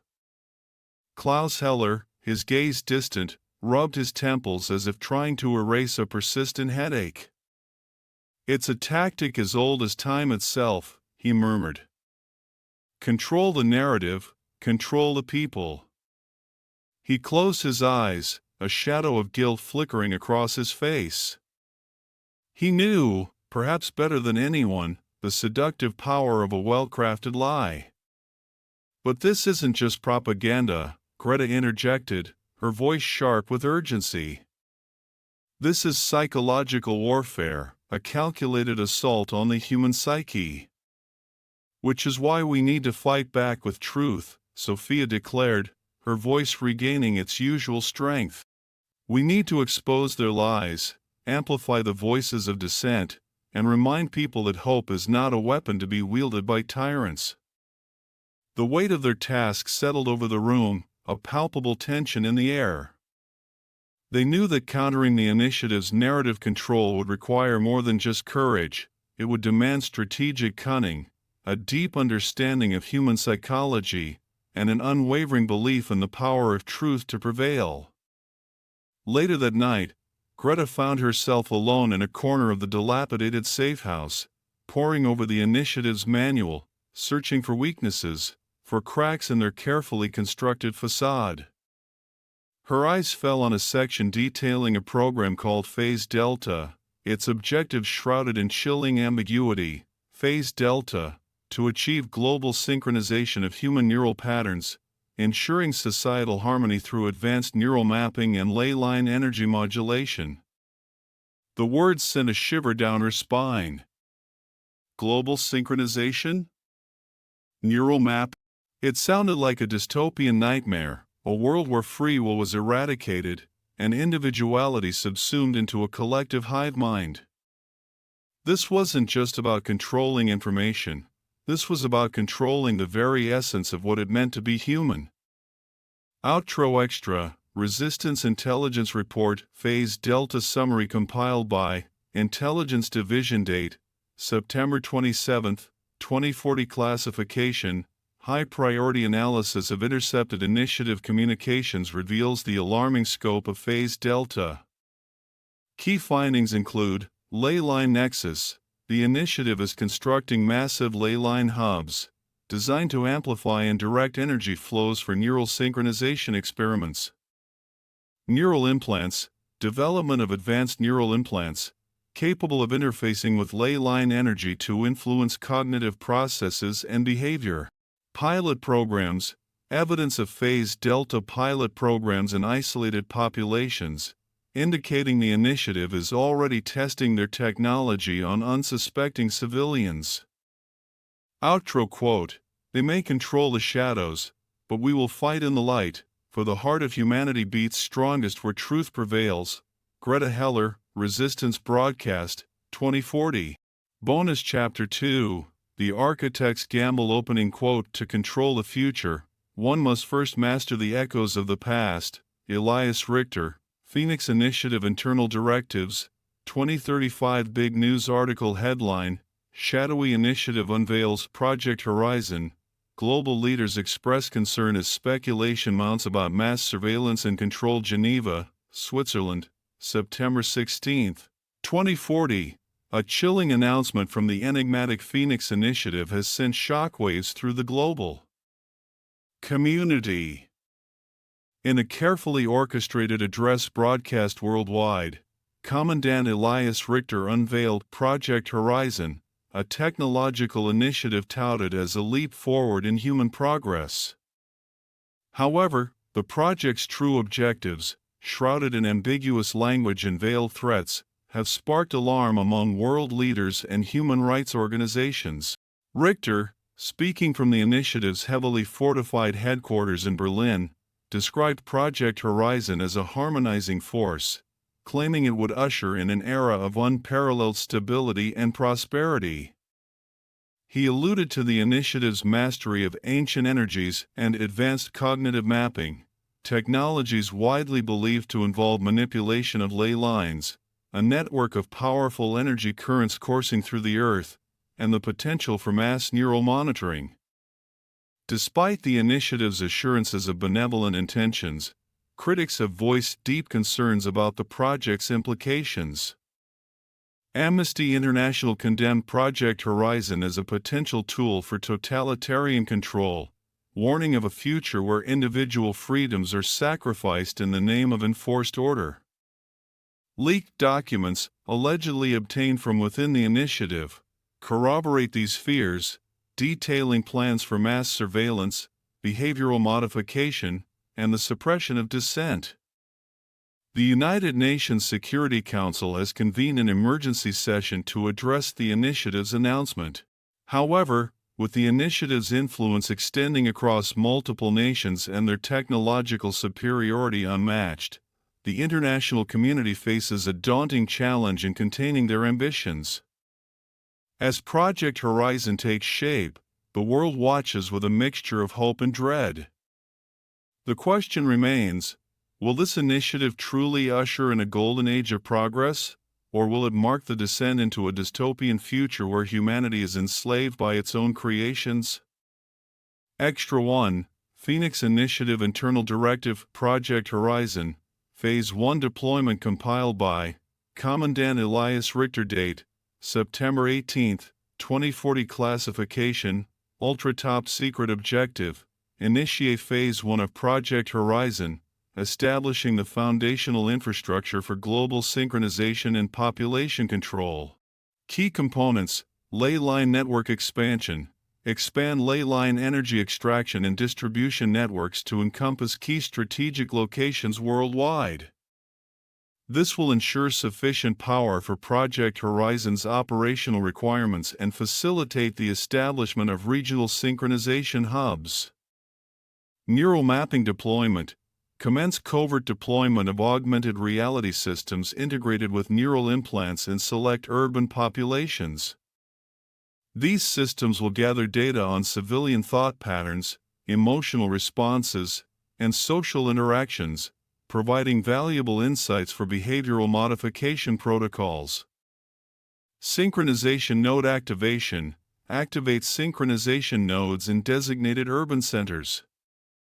These nodes will utilize ley line energy to establish localized control fields, enabling subtle manipulation of civilian behavior and the suppression of dissent.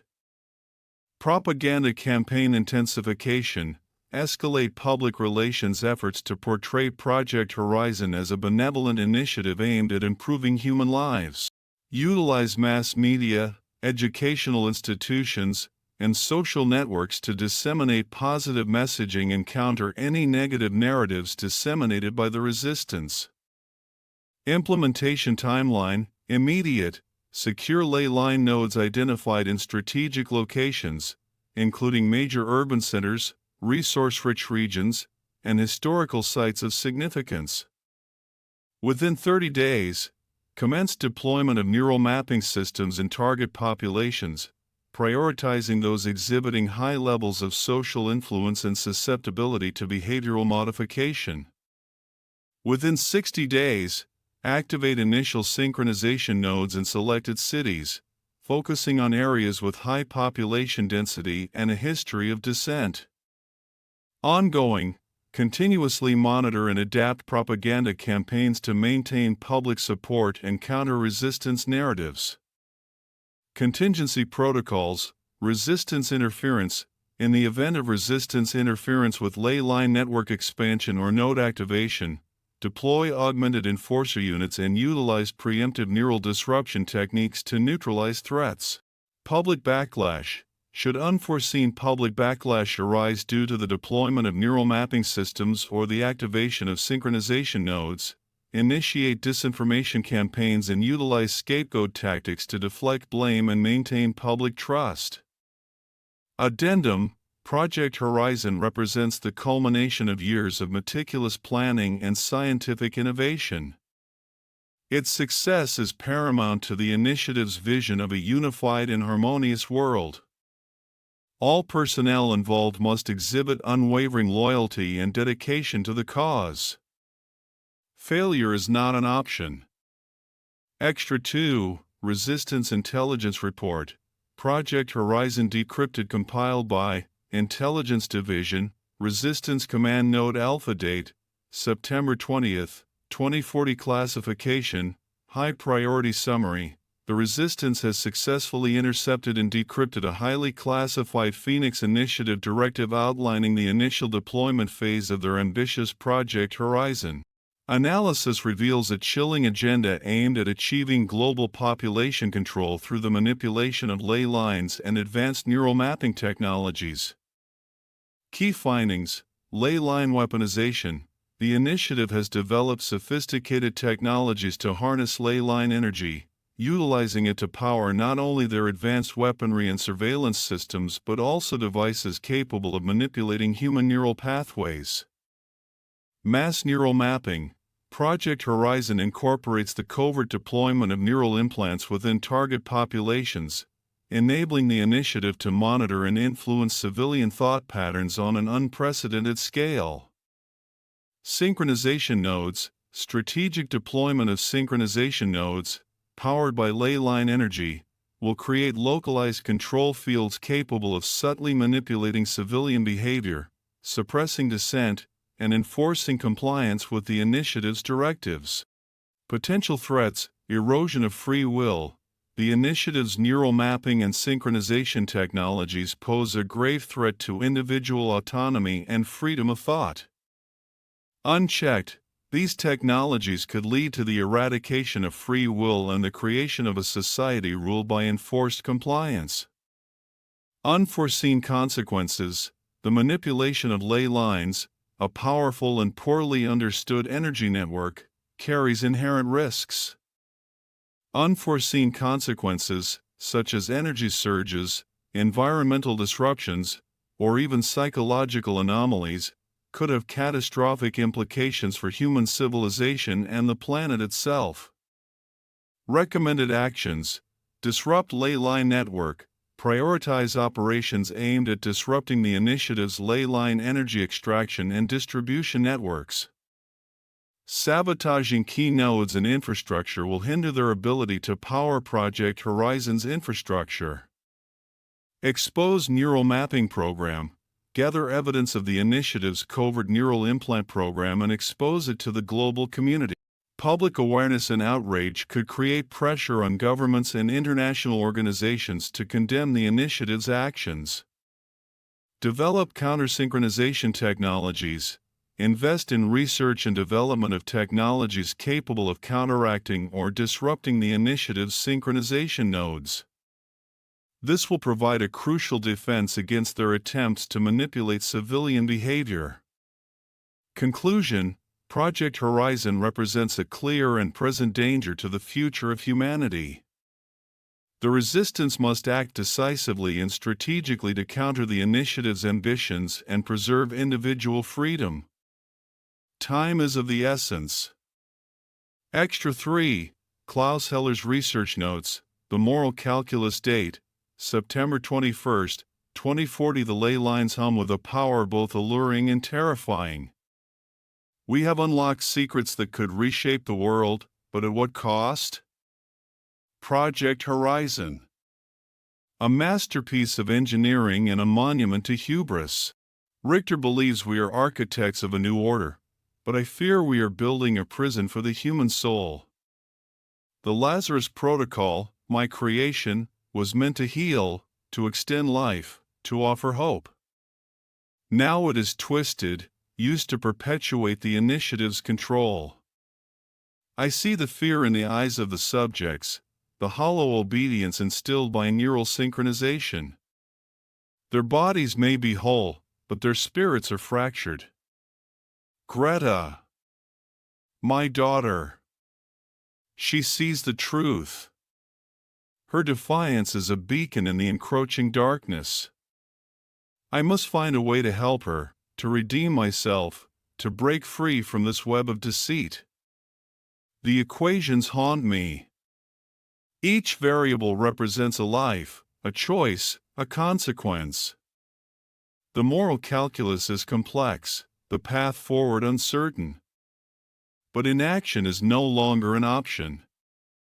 Extra 4. Sofia Alvarez's journal, A Seed of Doubt. Date, September 22, 2040. My meeting with Klaus Heller was unsettling. He seems lost. Brilliant, yes, but haunted by something. Perhaps regret? Doubt? I planted the seed.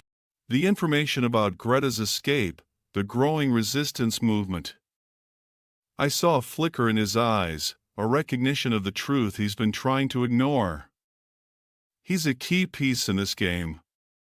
If we can turn him, his knowledge could be invaluable. But can we trust him? Can he even trust himself? The initiative is a machine, cold and efficient. But machines can be sabotaged.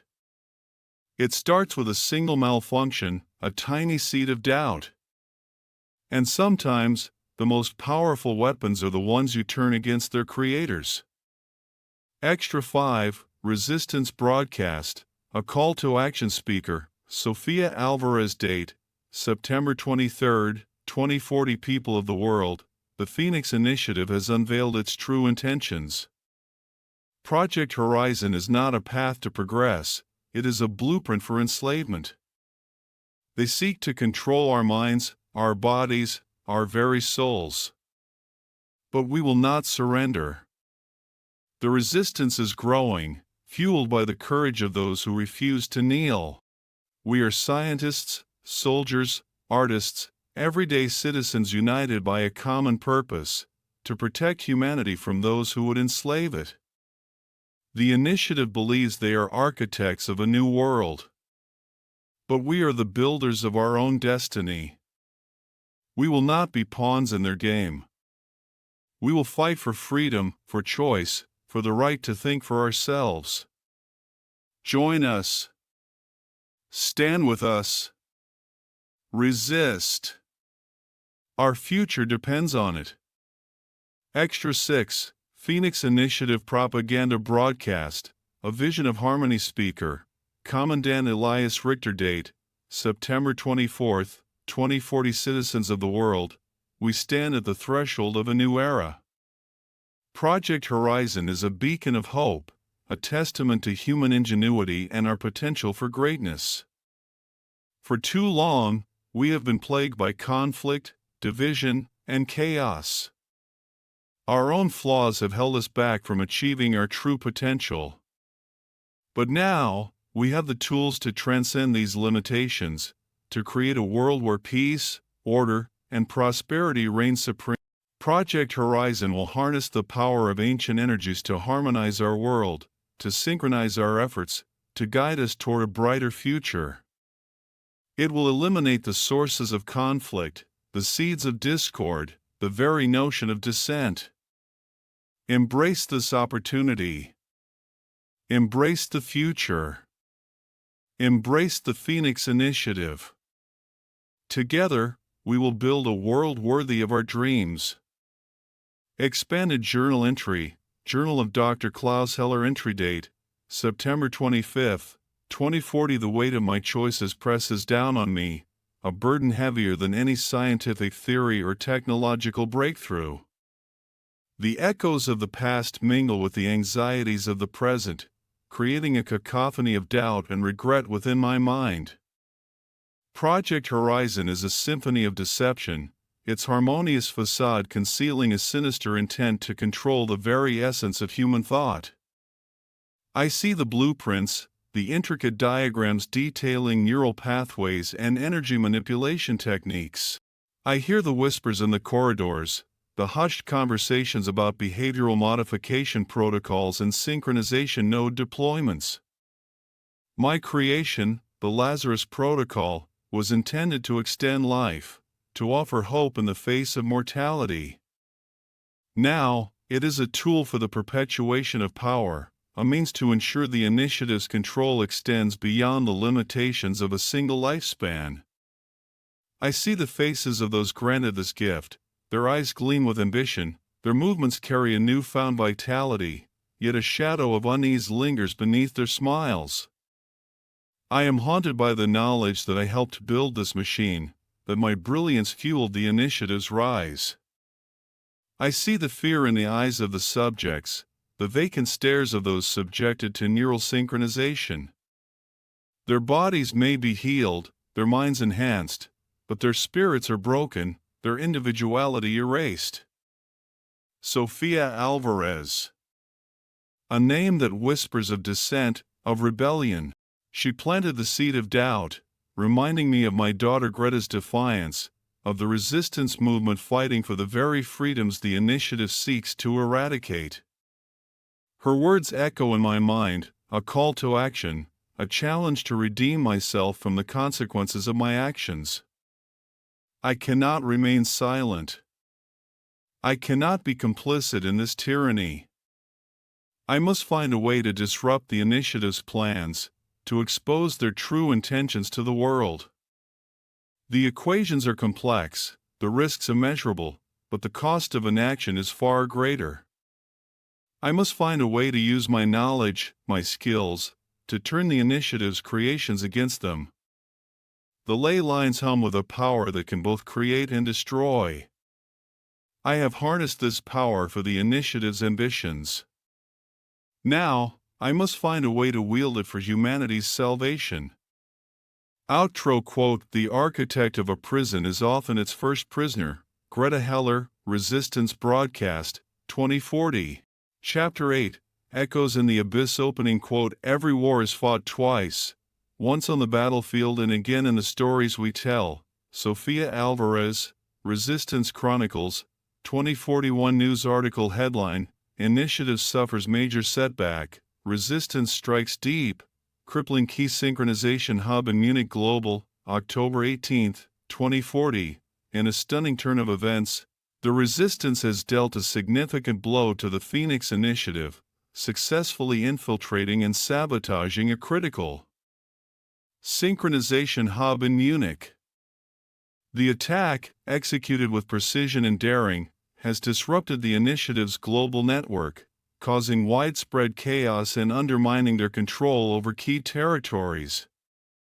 This victory, coming on the heels of the devastating Munich failure, has reinvigorated resistance morale and exposed vulnerabilities in the initiative's seemingly impenetrable infrastructure.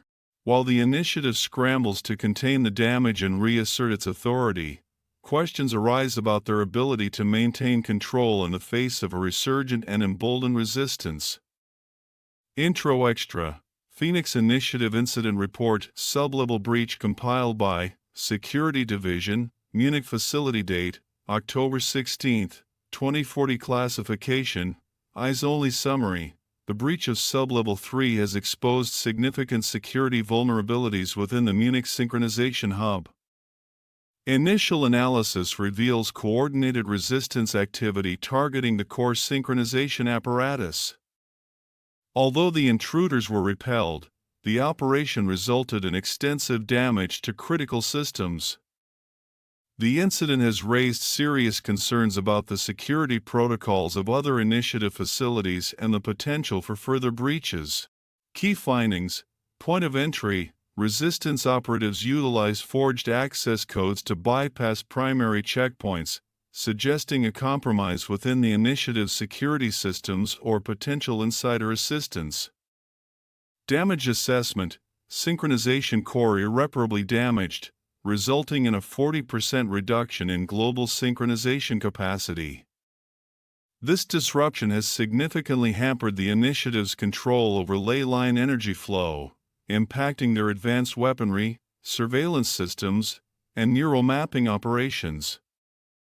Casualties: initiative personnel casualties, 14 confirmed. Resistance casualties, 8 confirmed, additional unconfirmed.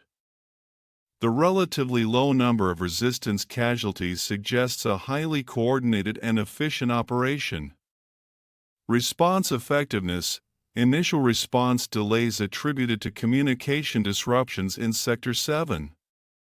This highlights the vulnerability of the initiative's communication networks to sabotage and the need for redundancy systems. Recommendations: enhance security protocols, implement multi-factor authentication, biometric verification, and enhanced screening of personnel at all synchronization hubs. Deploy redundant communication networks, ensure rapid response capability in the event of sabotage. Increase surveillance measures, strengthen counterintelligence operations to identify and neutralize potential resistance infiltration within initiative ranks. Conduct facility assessments, address potential security vulnerabilities in all initiative facilities. Accelerate advanced security technologies, develop and deploy autonomous defense systems and enhanced surveillance protocols. Narrative timestamp: October 18, 2040, Munich Phoenix Initiative Hub. Elias Richter stared out the window of his office at the smoldering ruins of Sector 7. The acrid smell of smoke still lingered in the air, a bitter reminder of the resistance's audacity. The attack on the Munich hub had been a masterful strike, exploiting vulnerabilities he hadn't even considered.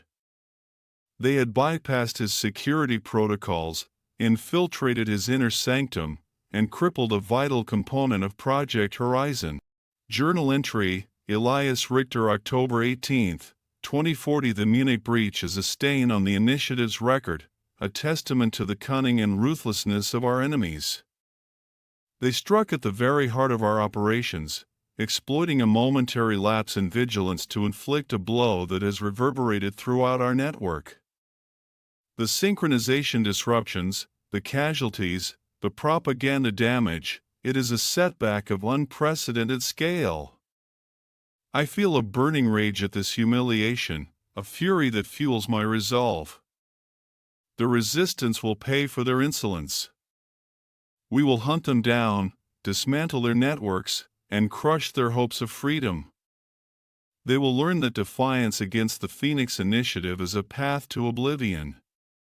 Yet, I cannot shake a gnawing sense of unease. The ease with which they breached our defenses, the precision of their attack, the escape without a trace, it suggests a level of organization and intelligence that we have underestimated.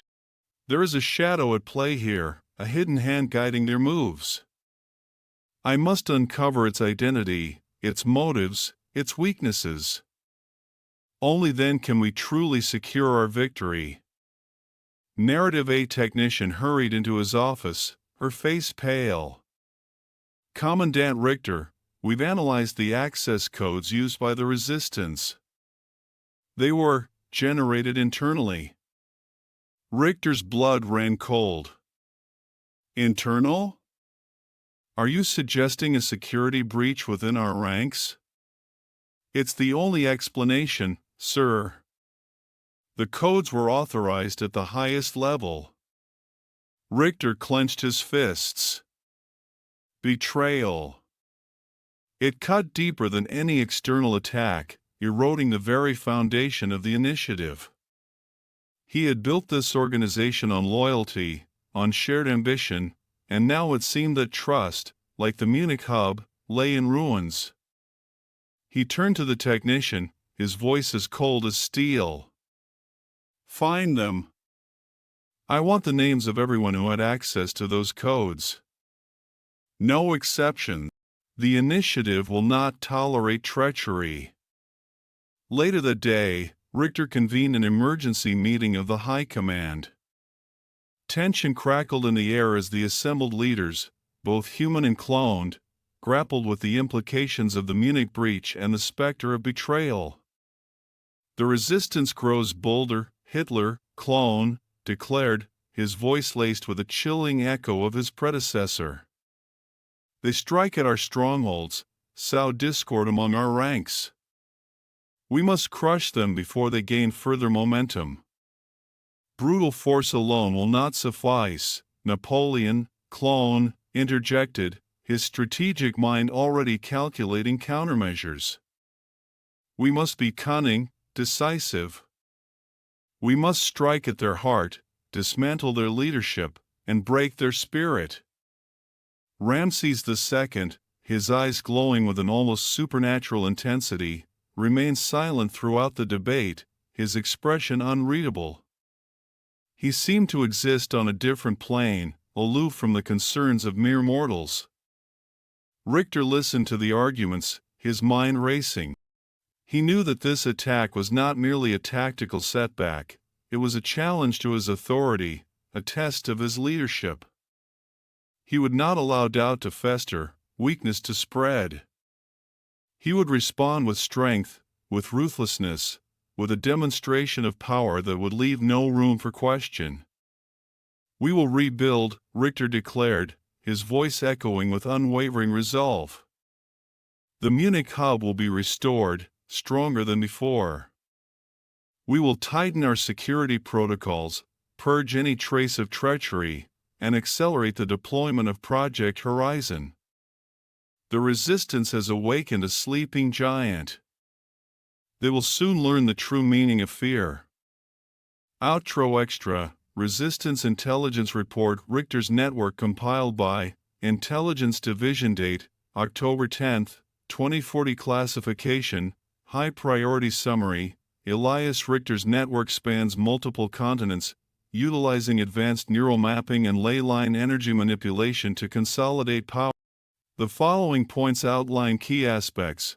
1. Key personnel. Richter relies on a carefully selected inner circle of loyalists, including scientists, military commanders, and specialists in propaganda and psychological warfare. Identifying and exploiting weaknesses within this inner circle could disrupt his chain of command. 2. Strategic hubs. The Munich hub was a critical node in Richter's network, but others exist in strategic locations around the globe. These hubs serve as centers for energy manipulation, research, and coordination of initiative operations. 3. Communication protocols. Richter utilizes highly sophisticated encryption protocols to secure his communications network, making interception difficult. However, his reliance on technology also creates vulnerabilities that the resistance can exploit. 4. Psychological warfare. Richter is a master manipulator, adept at using propaganda, misinformation, and psychological warfare to undermine his enemies and control the narrative.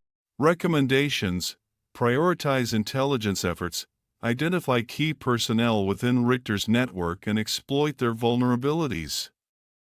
Disrupt communication channels, develop strategies to intercept critical information and disrupt initiative operations. Counter-initiative propaganda, target messaging to expose their true nature and inspire hope and defiance among oppressed populations. Outro quote: They may have won this battle, but the war is far from over.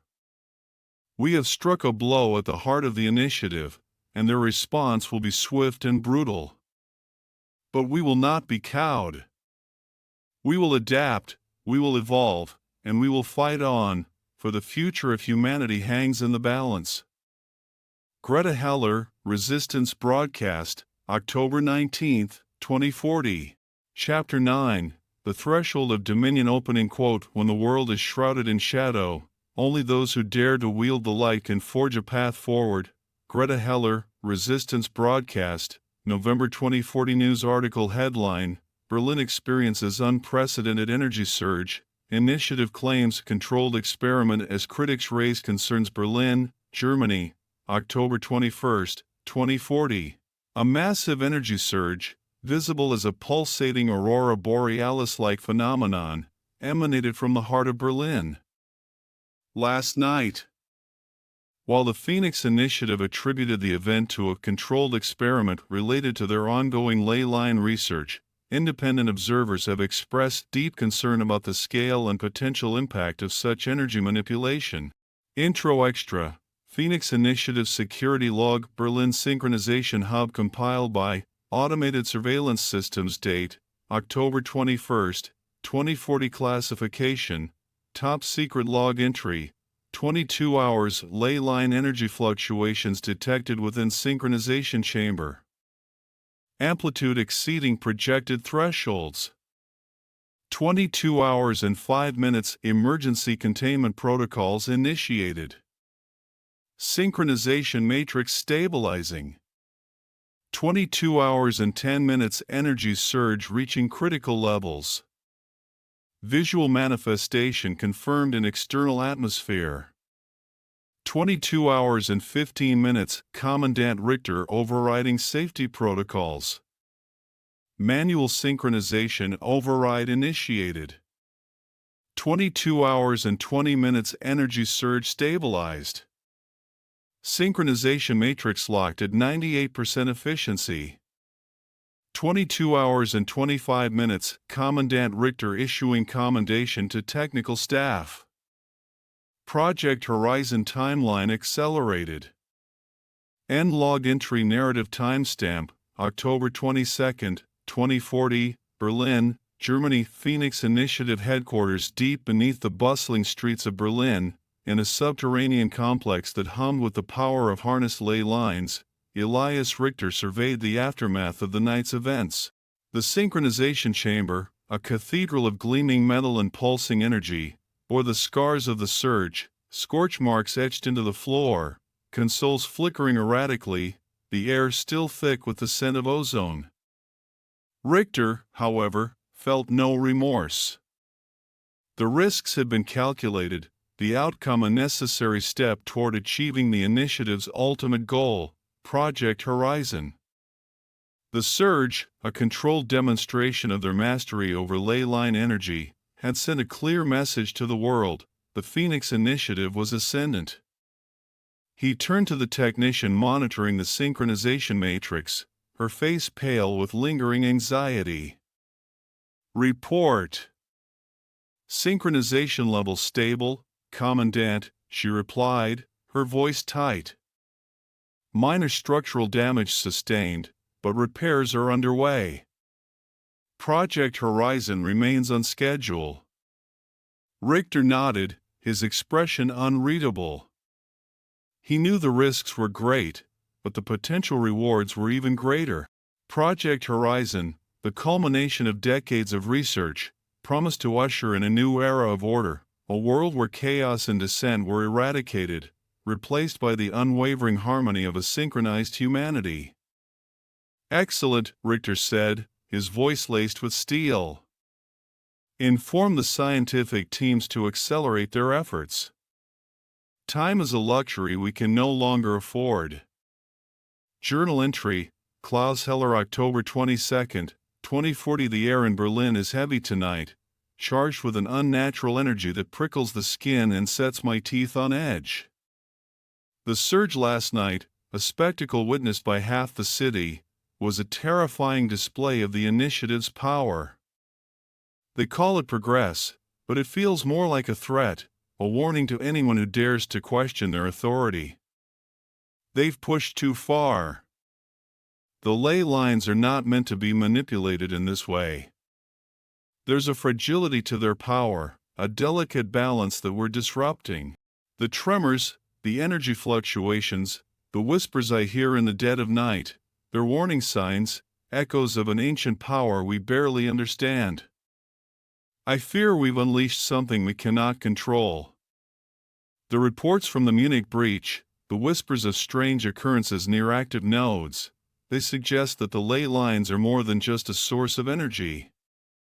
There's an intelligence there, an awareness that watches our every move. My research on the Lazarus Protocol, once a source of hope, now feels like a curse.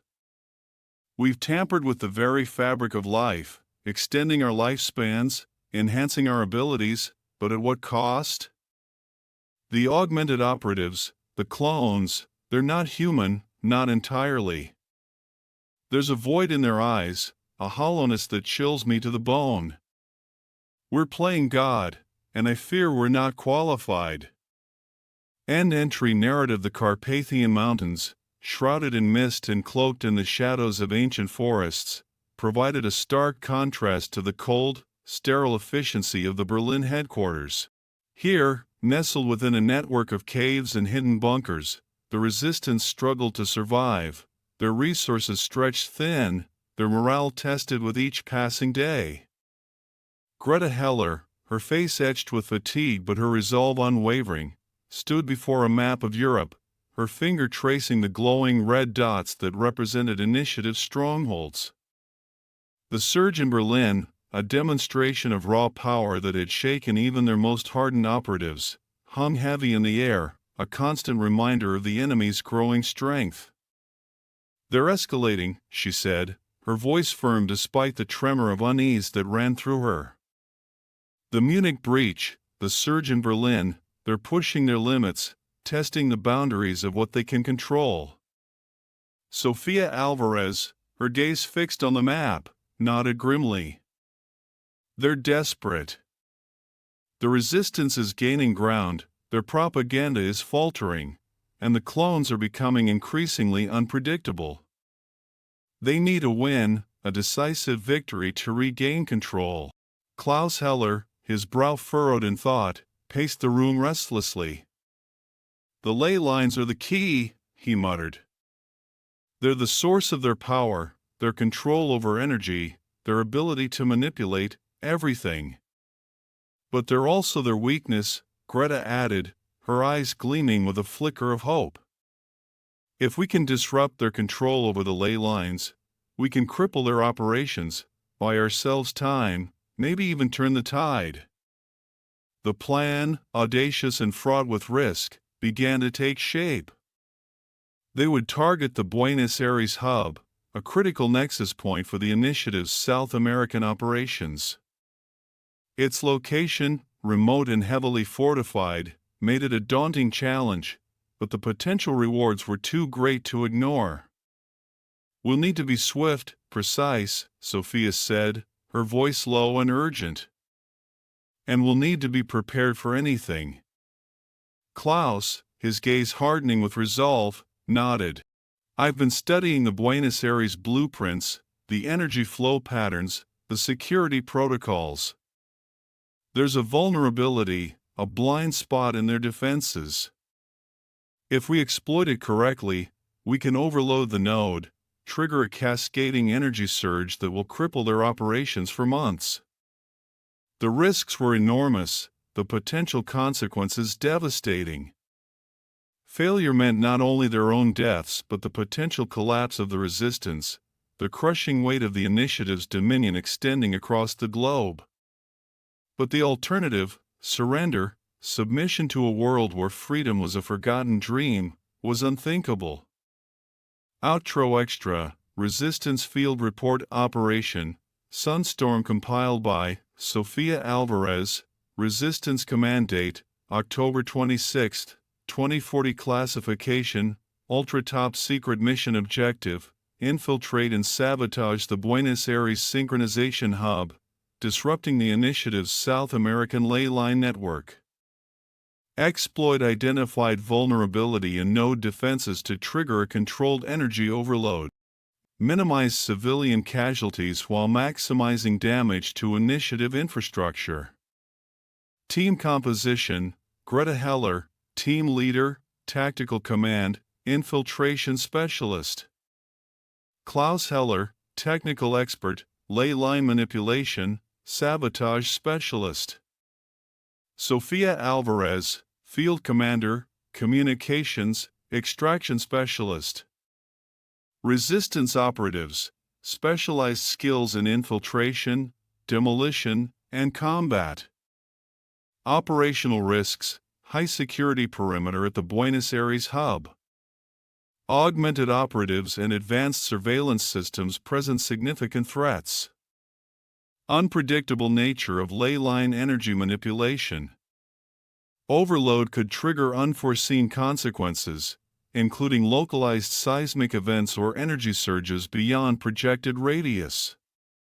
Potential for initiative countermeasures. Failure could lead to capture, interrogation, and exposure of resistance networks. Contingency plans: multiple exfiltration routes established in case of mission compromise. Emergency communication protocols implemented for secure data transmission. Fail-safe mechanisms in place to abort energy overload if civilian casualties exceed acceptable thresholds.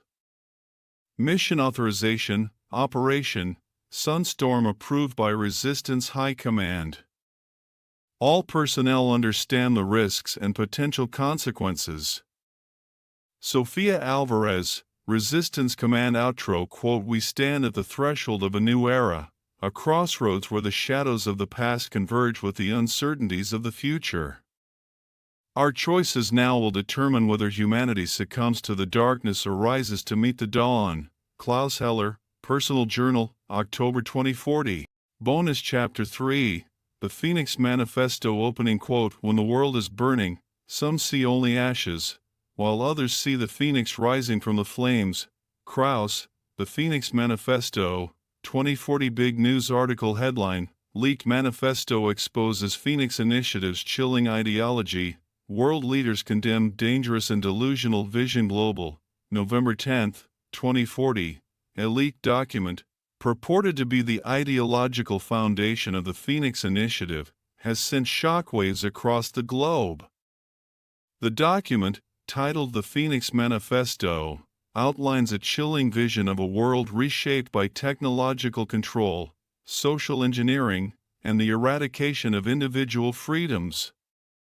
World leaders have condemned the manifesto as dangerous and delusional, while experts warn of the initiative's growing threat to global stability. The manifesto, attributed to Krauss, a shadowy figure believed to be one of the initiative's founding members, articulates a worldview rooted in the belief that humanity is inherently flawed and incapable of self-governance. It argues that technological advancements, particularly the initiative's mastery of ley line energy and cloning, grant them the right and responsibility to guide humanity toward a perfected future. This perfection, however, comes at a steep price: the suppression of dissent, the manipulation of history, and the control of individual thought and action. Extra, Krauss's vision, propaganda dissected by OSS Annotations author, Krauss, with annotations by OSS analysts, format, excerpts from the Phoenix Manifesto, interspersed with critical analysis and counterarguments by OSS agents. Content, Krauss, the world is a canvas marred by the chaotic strokes of human folly. We, the Phoenix Initiative, are the artists destined to repaint it, to create a masterpiece of order and harmony. OSS Annotation. This statement reflects the initiative's dangerous belief in their own superiority and their right to impose their vision on the world. Their definition of order and harmony is synonymous with control and suppression, a dystopian future where individual freedoms are sacrificed for the sake of a predetermined outcome. Krauss, technology is the brush with which we will reshape humanity. We have harnessed the power of the ley lines, the very lifeblood of the earth, to fuel our advancements. We have resurrected the greatest minds of history, their wisdom and brilliance now guiding our path. OSS Annotation: the initiative's manipulation of ley line energy and their cloning of historical figures represent a dangerous combination of technological power and historical revisionism. They seek to control not only the present but also the narrative of the past, rewriting history to fit their ideological agenda. Extra, Greta's Journal, Reflections on Hope Amidst Despair. Author, Greta Heller. Format, personal journal entries, capturing Greta's thoughts, emotions, and experiences as a resistance leader. Content, entry date, November 10, 2040. The Manifesto. It's spreading like wildfire, its twisted logic infiltrating every corner of the world. The initiative's propaganda machine is working overtime, twisting their dystopian vision into a message of hope and progress. They're preying on fear, on the uncertainty of a world in chaos. They offer a seductive solution: surrender your freedom, embrace their control, and they'll deliver you from the storm. But I see through their lies. Their perfection is a cage, their order a prison. They seek to extinguish the very spark of humanity, our individuality, our creativity, our capacity for love and compassion. I won't let them win. We, the resistance, are the guardians of hope, the protectors of the human spirit.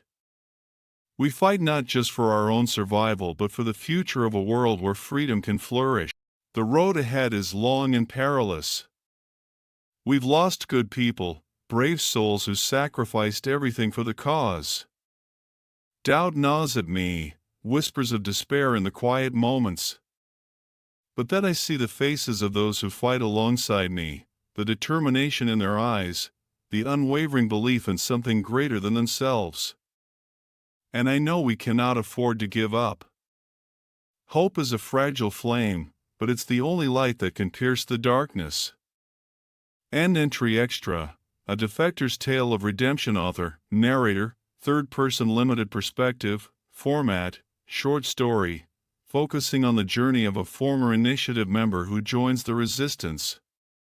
Content, Dr. Lena Schmidt had joined the Phoenix Initiative with the best of intentions. A brilliant geneticist, she believed in the potential of their research to heal diseases, extend lifespans, and improve the human condition.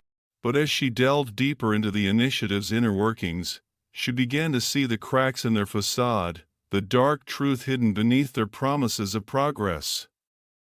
The Lazarus Protocol, once a symbol of hope, became a tool of control. The augmented operatives, once hailed as the next step in human evolution, were nothing more than weapons, their humanity stripped away, their minds conditioned to obey without question. The breaking point came with Project Horizon. The idea of using ley line energy to manipulate human consciousness, to enforce compliance on a global scale, horrified her. This was not the future she had envisioned, not the world she wanted to be a part of. She knew the risks.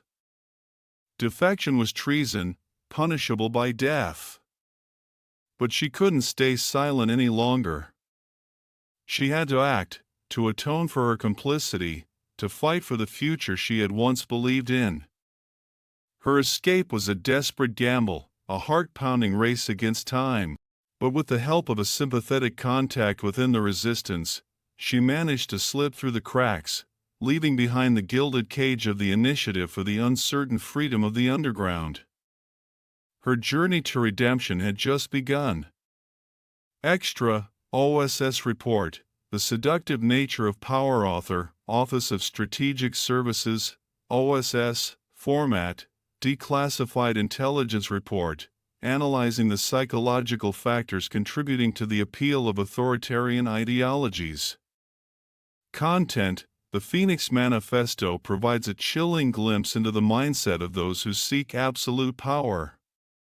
It reveals a worldview rooted in fear, insecurity, and a profound lack of faith in humanity's capacity for self-governance. The manifesto's appeal lies in its seductive simplicity. It offers a comforting illusion of order and control in a world perceived as chaotic and unpredictable. It promises security, stability, and a sense of purpose, but at the cost of individual freedom, critical thinking, and empathy. The initiative's propaganda machine exploits these psychological vulnerabilities.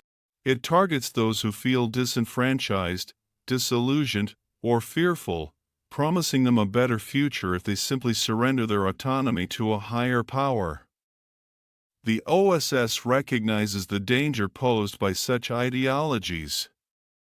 They can spread like a virus, infecting societies from within, eroding trust, and justifying the suppression of dissent. The fight against the Phoenix Initiative is not just a military campaign, it's a battle for the hearts and minds of humanity. Extra, Resistance Broadcast, The Power of Choice author, Sofia Alvarez format, transcript of a resistance broadcast, challenging the initiative's ideology and affirming the importance of free will. Content, they tell you that freedom is chaos. They tell you that choice is weakness. They offer you a world of order, of security, of blissful ignorance. But the price they demand is your soul. The Phoenix Initiative seeks to control not just your actions but your thoughts, your dreams, your very essence. They want to turn you into machines, obedient cogs in their grand design. But we, the resistance, believe in something different. We believe in the power of choice, the right to forge our own destinies, to make our own mistakes, to learn and grow from our experiences. We fight for a world where individuality is celebrated, where diversity is embraced, where the human spirit can soar free from the shackles of control. Their vision is a cage. Ours is a boundless sky. Choose wisely. Extra, A Child's Drawing, A Glimpse of Hope author, narrator, third-person objective perspective, format, short vignette, focusing on a child's drawing found in a liberated village. Content, the village had been ravaged by the initiative. Buildings lay in ruins, streets were deserted, the air thick with the stench of smoke and decay. But amidst the destruction, a small spark of hope flickered. Pinned to the wall of a bombed-out schoolhouse, a child's drawing survived the carnage. It depicted a simple scene, a bright yellow sun beaming down on a field of vibrant flowers, a child with outstretched arms running toward a flock of soaring birds. The drawing, crude but filled with life, stood in stark contrast to the bleak reality surrounding it.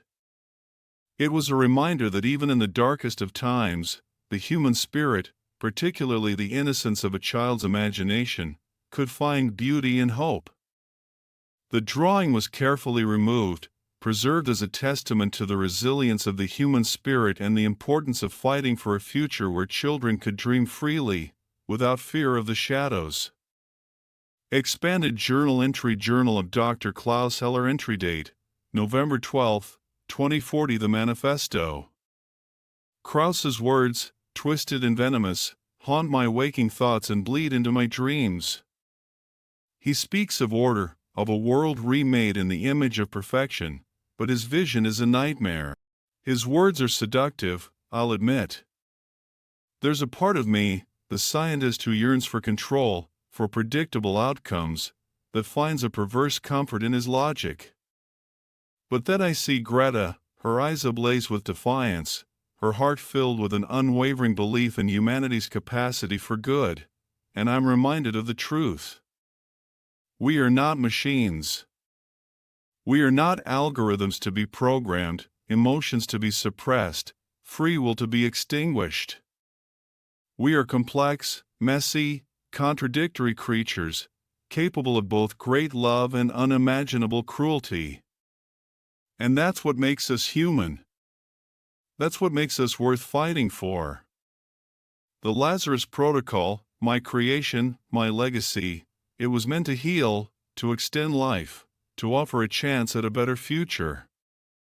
But in the initiative's hands, it's become a weapon, a tool of control, a means of creating an army of obedient soldiers stripped of their humanity.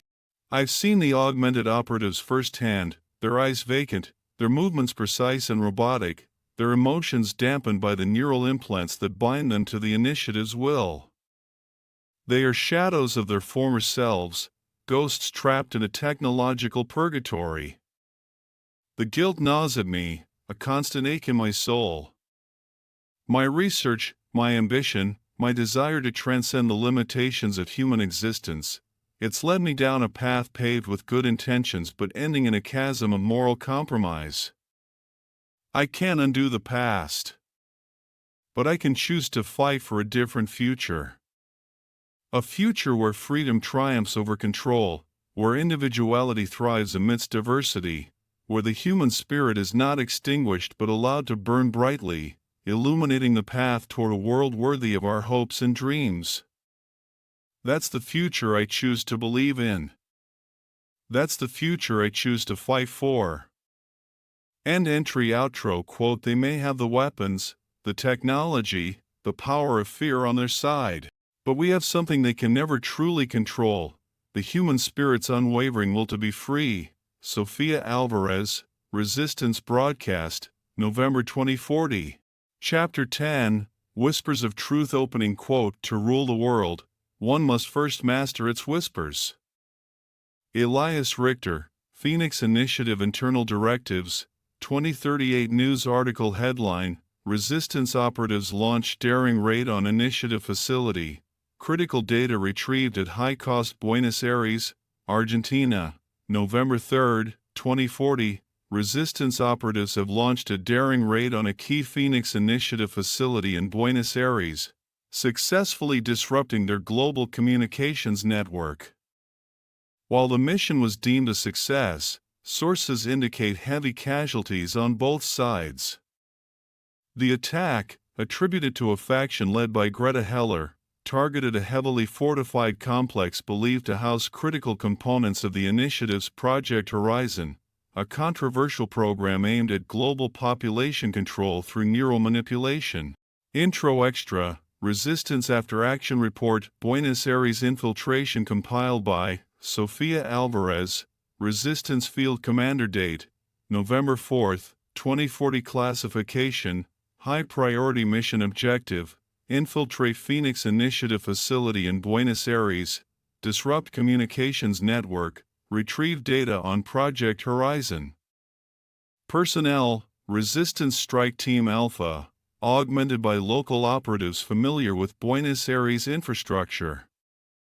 Outcome, mission objectives partially achieved. Communications network disruption confirmed, data fragments on Project Horizon retrieved.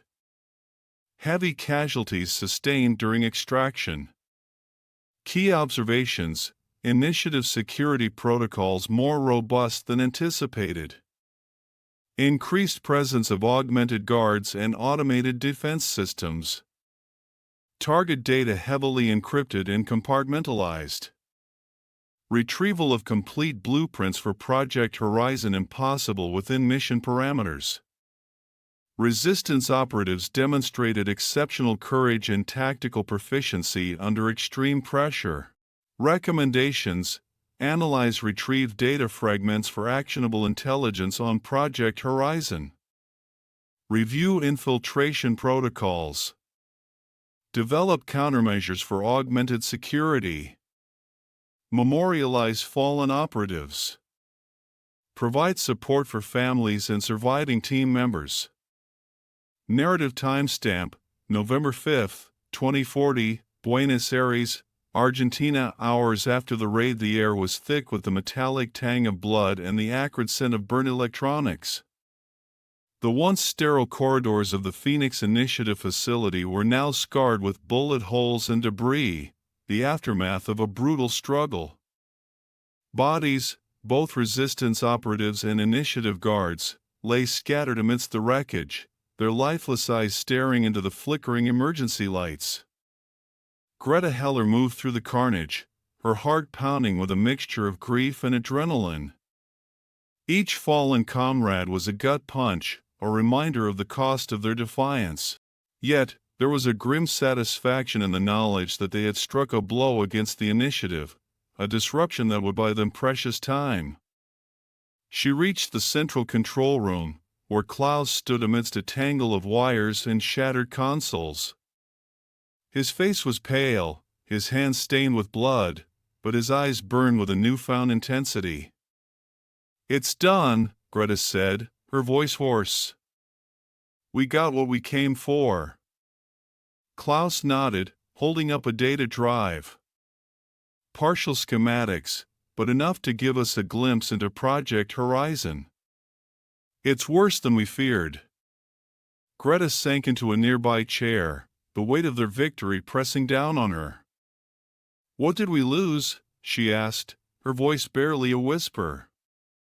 Klaus hesitated, his gaze dropping to the floor.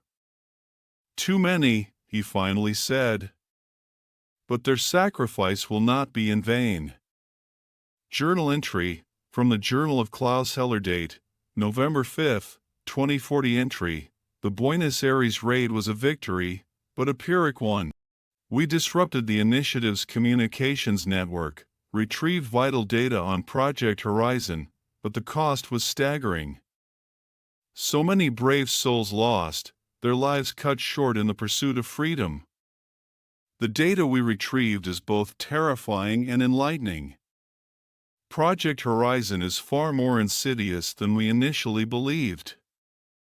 They are not simply seeking control, they are aiming for complete dominion over the human mind. Neural mapping, ley line manipulation, and advanced AI, all converging to create a system of absolute obedience. I see now the full horror of what I helped create. The Lazarus Protocol, intended to heal, has been twisted into a tool of oppression. Cellular regeneration, meant to extend life, is used to create augmented soldiers, devoid of free will, mere extensions of the initiative's will. I can't escape the guilt, the knowledge that my brilliance has paved the path to this dystopian future. But amidst the despair, there is a glimmer of hope. The resistance is growing stronger, their determination fueled by the sacrifices of the fallen. Greta, my daughter, is at the heart of it, her courage and conviction a beacon in this darkening world. We may not be able to undo the past, but we can fight for a future where humanity is not enslaved by its own creations. That is the legacy I must strive for, the redemption I must seek. End entry narrative. The journey back to the resistance encampment in the Andes was a blur of exhaustion and grief. Each bump in the road, each creak of the truck, seemed to echo the loss they carried. Greta sat in silence, staring out the window at the passing landscape, her mind replaying the faces of the fallen. She thought of Javier, the young hacker from Buenos Aires who had sacrificed himself to buy them time. Of Maria, the medic who had tended their wounds with a gentle touch and a fierce determination.